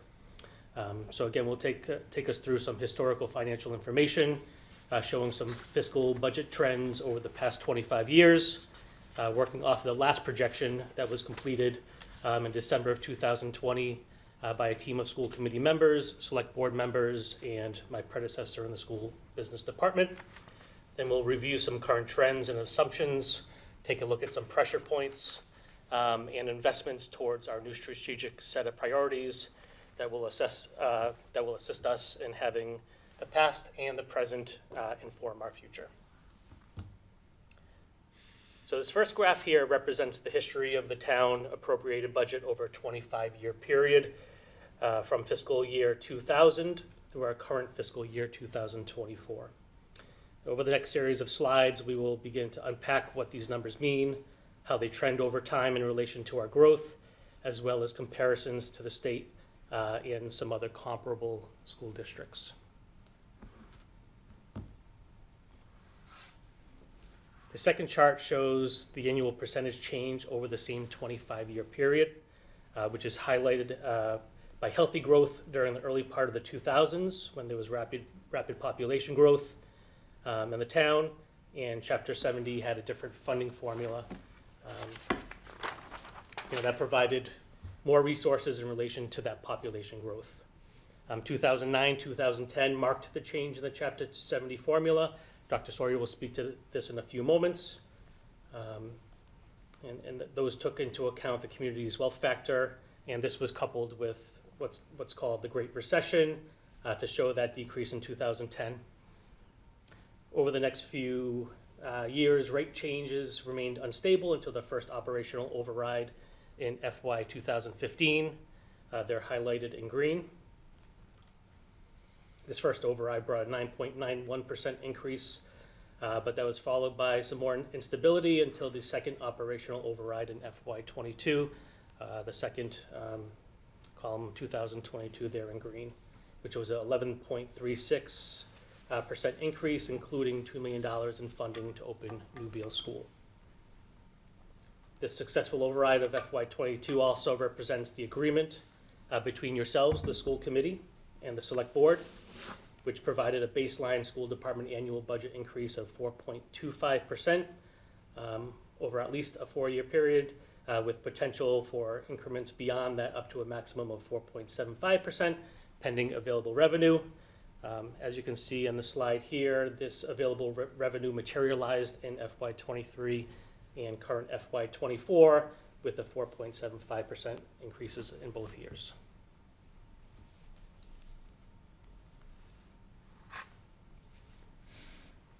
So this slide here shows a comparison of the initial budget recommendation versus the final received school budget since the FY 2009.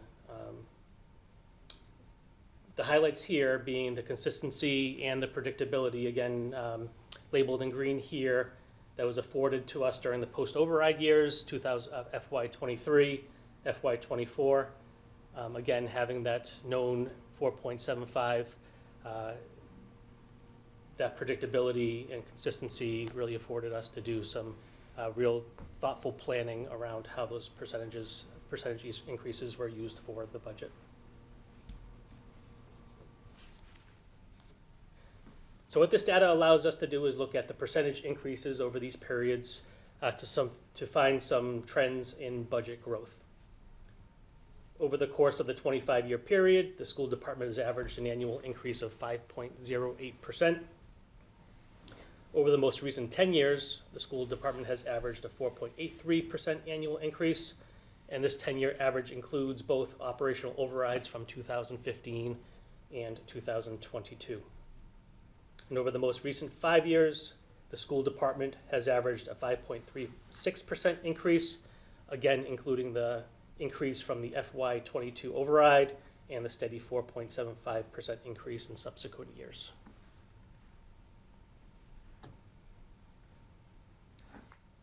To look at this 25-year period as a range of budget changes, the operational override of FY 22 provides the high mark at 11.36%, followed by the 2015 override. The Great Recession of FY 10 provides the low of a negative 2.76, giving us the mean of a 5.52% increase percentage over the 25-year period. Again, the mean being a 5.52% increase. I'm going to take these next few slides because I'm older.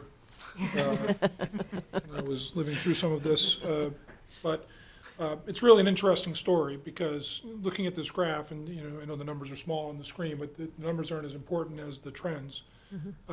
When the Education Reform Act started, and that goes all the way back to 1993, but in the 90s and into the early 2000s, the Chapter 70 funding formula from the state was really fueling, to a large degree, the growth of the budget as the student population grew significantly, as the town's population grew, to the point where year over year, if you look at, I believe it's fiscal year 07, the town actually received $2 million more dollars 1 year over the next from the state in Chapter 70 funds, which has never returned to that kind of level, hasn't come even close.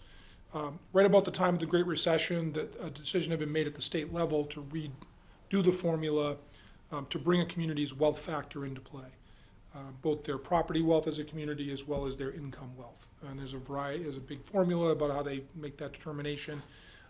Because of the Great Recession, that got phased in more slowly. And just so one knows, I mean, those were very difficult years for us, those red bars, of course. There were some federal funds that filled in that gap to an extent, but we did go through a variety of layoffs. We had to, cut programming back. And then coming out of that is when you can see that arrow where the full use of the community wealth factor began. And that really changed what was happening for Shrewsbury. We became what's known as a minimum aid district, where we would get anywhere, it was totally up to the legislature year for a while until recently, some number of dollars per student per year, but a pretty small number relative. And you can see how that flattened out with just a very small relative amount of money each year in additional Chapter 70 coming. The point being that the state formula was saying Shrewsbury was not paying, in the formula's view, its fair share. And so they were putting more pressure on Shrewsbury to create more local revenue to support schools by flattening the state aid over time. Never going backwards, but very, very small incremental increases each year. This next slide shows the same thing. The red bars are the amount of Chapter 70 each year, and that's relative to the what the state calculates as a foundation budget, what the school district's needs are, and then the black line being the actual, what's called net school spending, which is a formula that the state uses to measure the effort local communities are making to fund education. This next slide is a mountain chart that shows a similar thing, and I think what I call your attention to is the red line and how it flattens out. And the much larger percentage over time is coming from other sources, essentially from local tax resources for the most part, in terms of what that looks like. Okay. A factor that is used to compare expenditure trends is their per pupil expenditure, which is a formula provided by Department of Elementary and Secondary Education, where DESE calculates the cost to educate one student for a fiscal year in a given school district.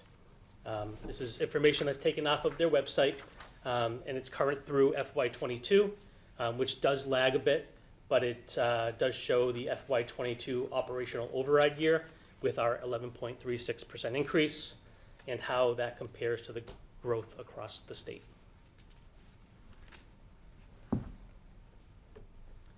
And then we also have comparison districts that we look at across the state that are called our DART districts. These are determined by DESE each year based on similar profiles.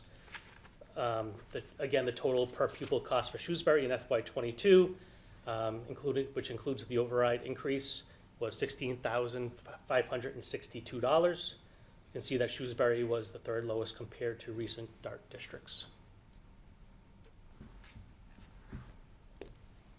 And similarly, ClearGov does an exercise based on their formula for similar socioeconomic economics between districts. Again, this slide shows our comparable communities within their formula and the per pupil expenditure. Again, Shrewsbury, they're at our $16,562. And again, just a comparison piece to show, two different measures and where we land against our comparable districts. This next slide is a sort of a little different cut at that same piece, which is looking at what the state's statistics are for what was called actual net school spending. So how much is a school district spending? There's a couple categories excluded to make it more apples to apples, like transportation, for example. But for the most educational expenses or expenses are in here. And the foundation budget is what the state says is sort of the minimum legal requirement to educate a student well in Massachusetts.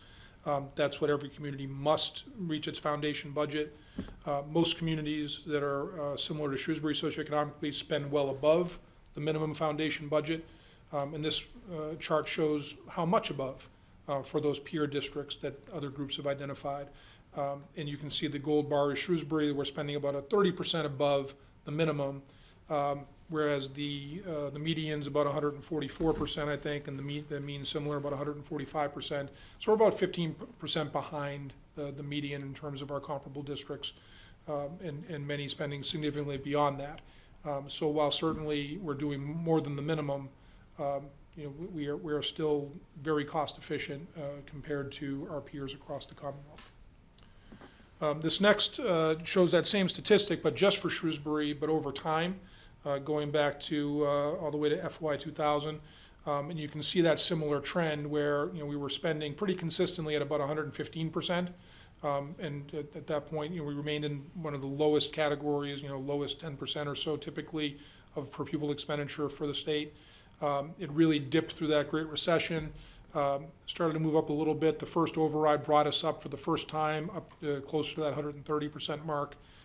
Moved up from there a bit and then trended back downwards as those resources, the structural deficit that Proposition 2.5 creates went into effect. And then with the second override, you can see back up to that 130% spending level. Okay, so now we're getting into taking a look at the December 2020 forecast model to see, it was made prior to the operational override of FY22 to see how well they did with their prediction. And it's impressive to say that there's some pretty remarkable accuracy with the predictions they made back at that time. They used a low range of initial 8.5% increase from the override, plus $2 million for opening Beal in FY22, then 4.5% annually increase from FY23 through FY26. The high end, which is labeled here in green, is an initial 9.0% increase from override, plus $2 million for opening Beal in FY22, then 5.0% annual increase FY23 through FY26. And the blues here show the actuals. That first year, $75,722,168, right at the December 2020 forecast for that year. The 4.75% increase in FY23 and FY24, again in blue, carried the actuals on pace between the low and high from the December 2020 projection. The FY25 and FY26 projections are valuable for carrying this trend into the next few years.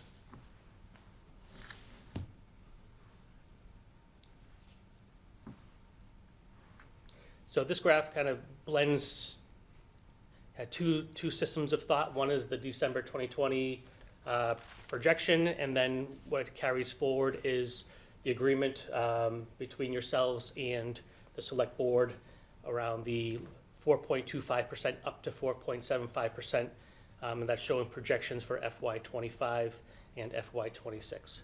So this gives us a really nice range, and it's a pretty tight range of projections made with some cost forecasting for FY25 and FY26 that we'll take into consideration as we're moving forward into subsequent years.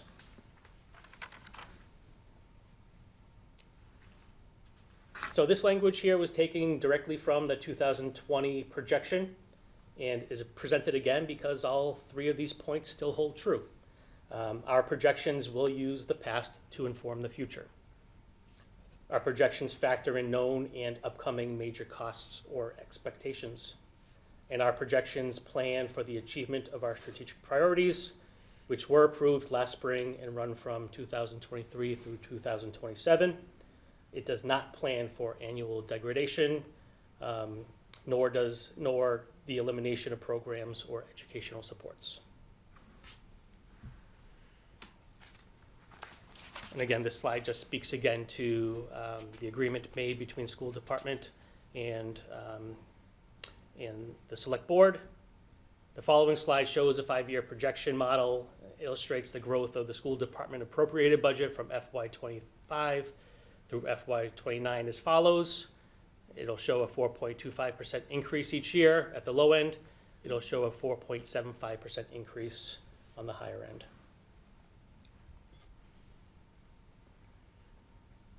So now we're beginning to look out over the next 5-year period. This graph displays the range of annual projection increases between 4.25 and 4.75 on average annually for the 5-year projections through FY29.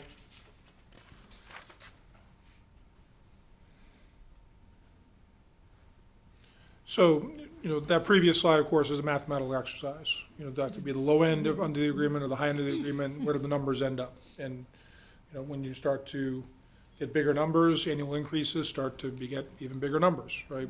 You'd like to see that in your 401k. You don't want to see it in your expense budget. But that's the reality, of course, of what we're dealing with in a budget like for an organization like ours.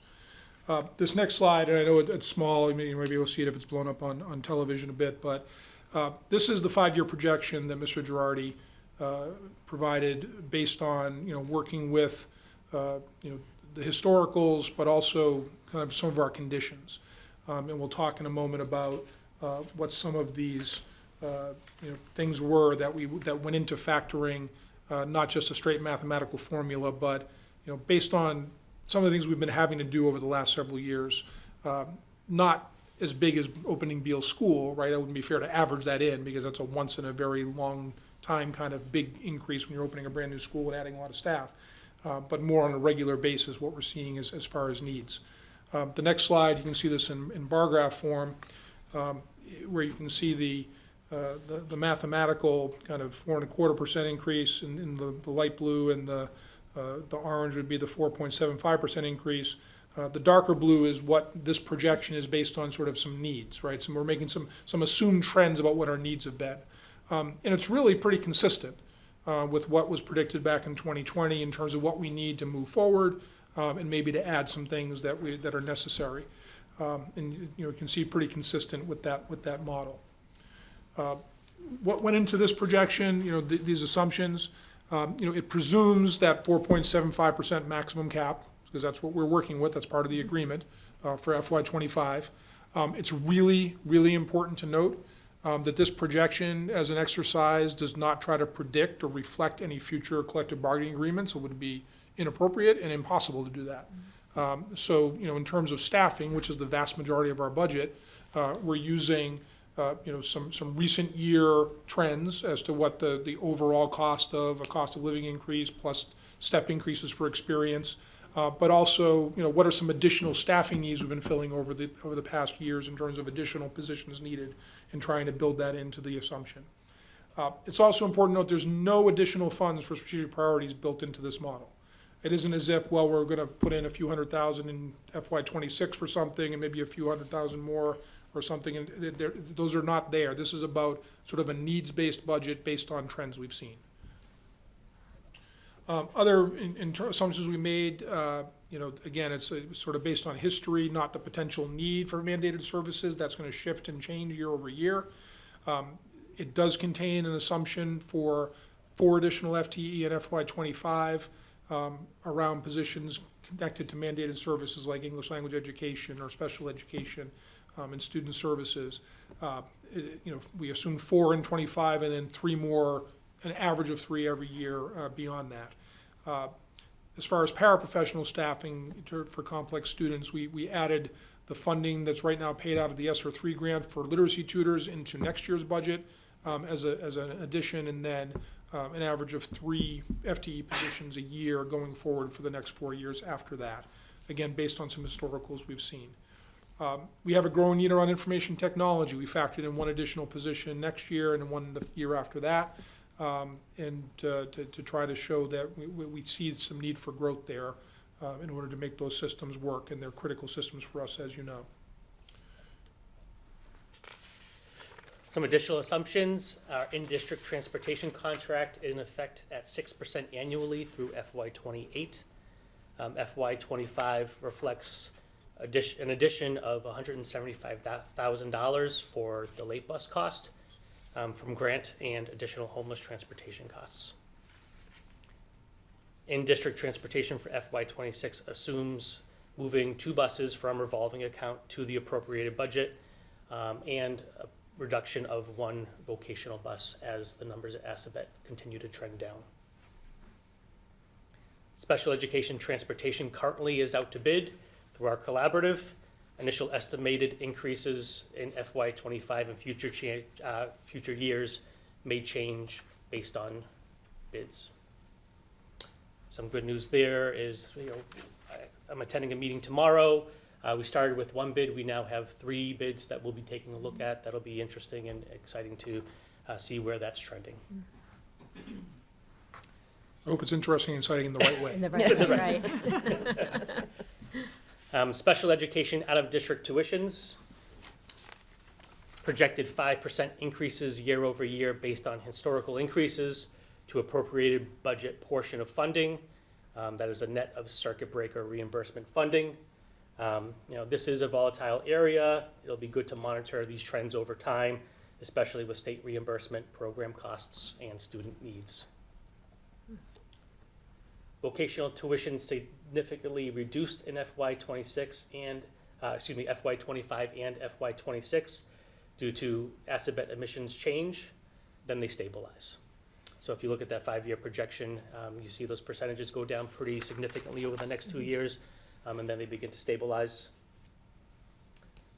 And then textbooks, curriculum, hardware and software, it reflects the K through 6 literacy program adoption in FY25 and increased costs for digital curriculum, digital assessment software, and other related curriculum pieces.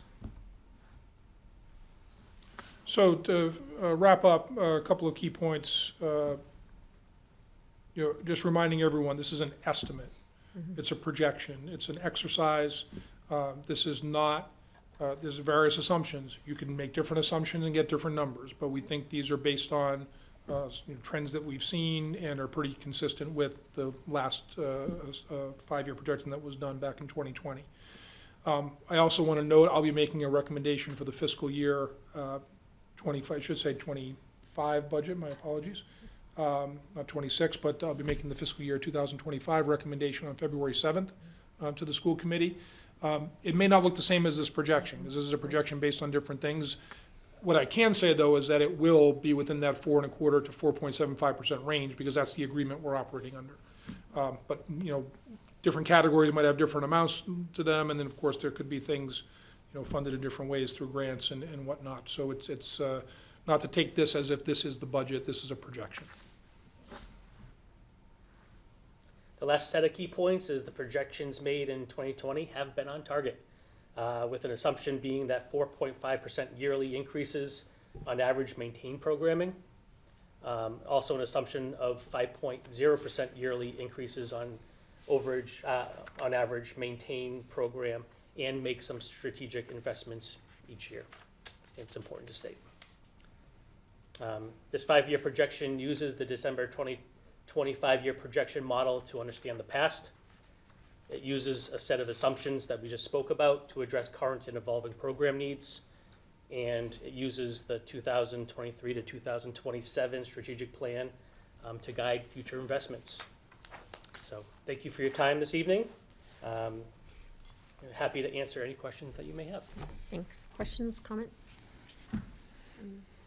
Lindsay, go ahead. I've had the pleasure of working with both of you on our finance subcommittee, so I've had a preview and a couple of chances to look at this, and I think it's so important that we get into a regular habit. I do it in my work life of doing 5-year look-aheads before we do our 1 year. Like, where are we going to be a couple years out? What are the impending things, so we can start to plan, so we can start to have those important conversations with our partners at the town level, so we can advocate for things at the state level. Like, what are the challenges? And so I want to just really appreciate the time and effort it takes to do the work. I think it's really comprehensive. I think it harkens back to my comments a few minutes ago about having some anxiety about all of this, because to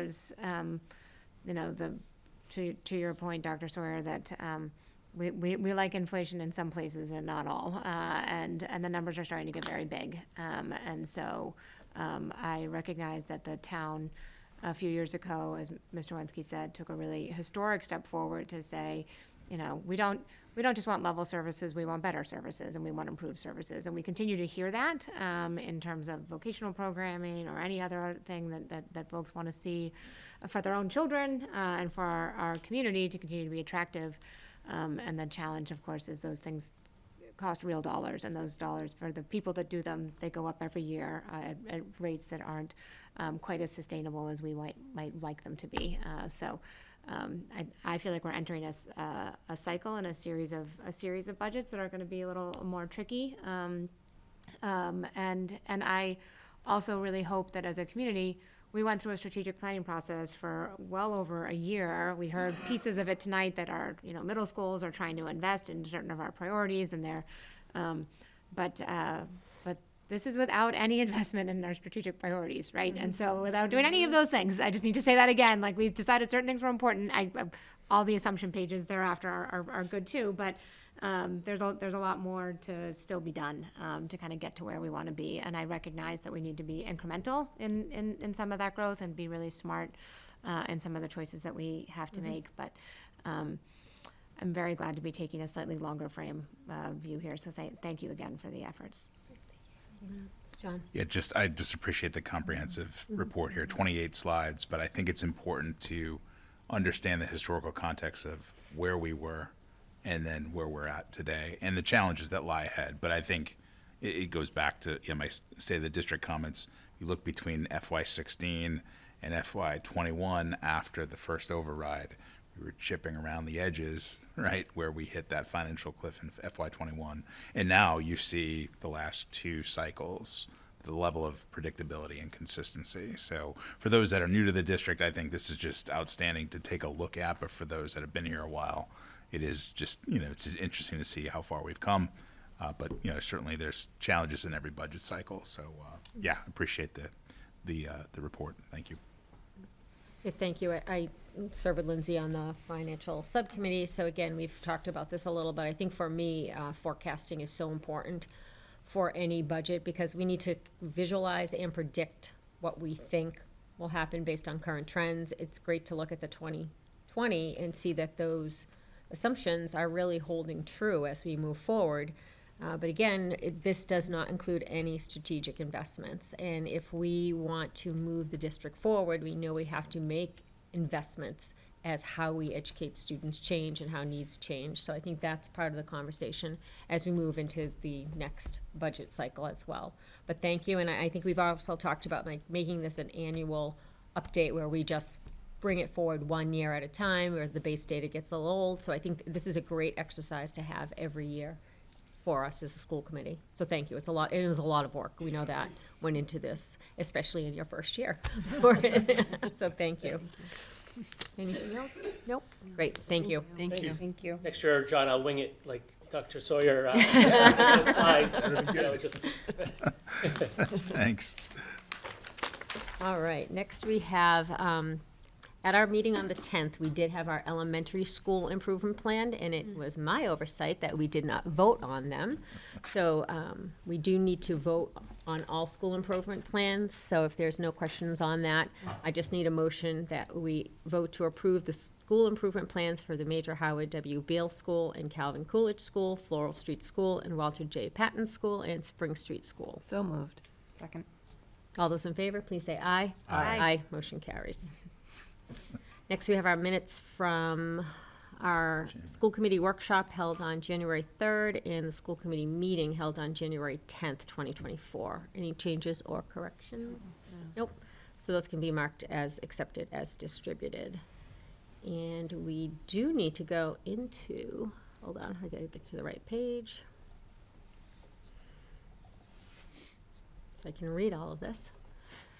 We do need to go into executive session this evening for the purpose of addressing Massachusetts General Law, Chapter 30A, Section 121A7, to comply with or act under the authority of any general or special law or federal grant and aid requirements. Purpose 7, Massachusetts Open Meeting Law, Massachusetts General Law, Chapter 30A, Section 22FG, for the purpose of reviewing, approving, and/or releasing executive session minutes, and B, for the purpose of addressing Massachusetts General Law, Chapter 30A, Section 21A3, to discuss strategy with respect to collective bargaining or litigation if an open meeting may have a detrimental effect of the bargaining or litigating position of the public body, and the chair so declares. Purpose 3, the Shrewsbury Education Association Units A and/or B, the Shrewsbury Paraprofessional Association, and/or the Cafeteria Workers Association, where deliberation in an open meeting may have a detrimental effect on the bargaining position of the public body, and will return to open session only for the purpose of adjourning for the evening. May I have a motion we adjourn to executive session? So moved. Second.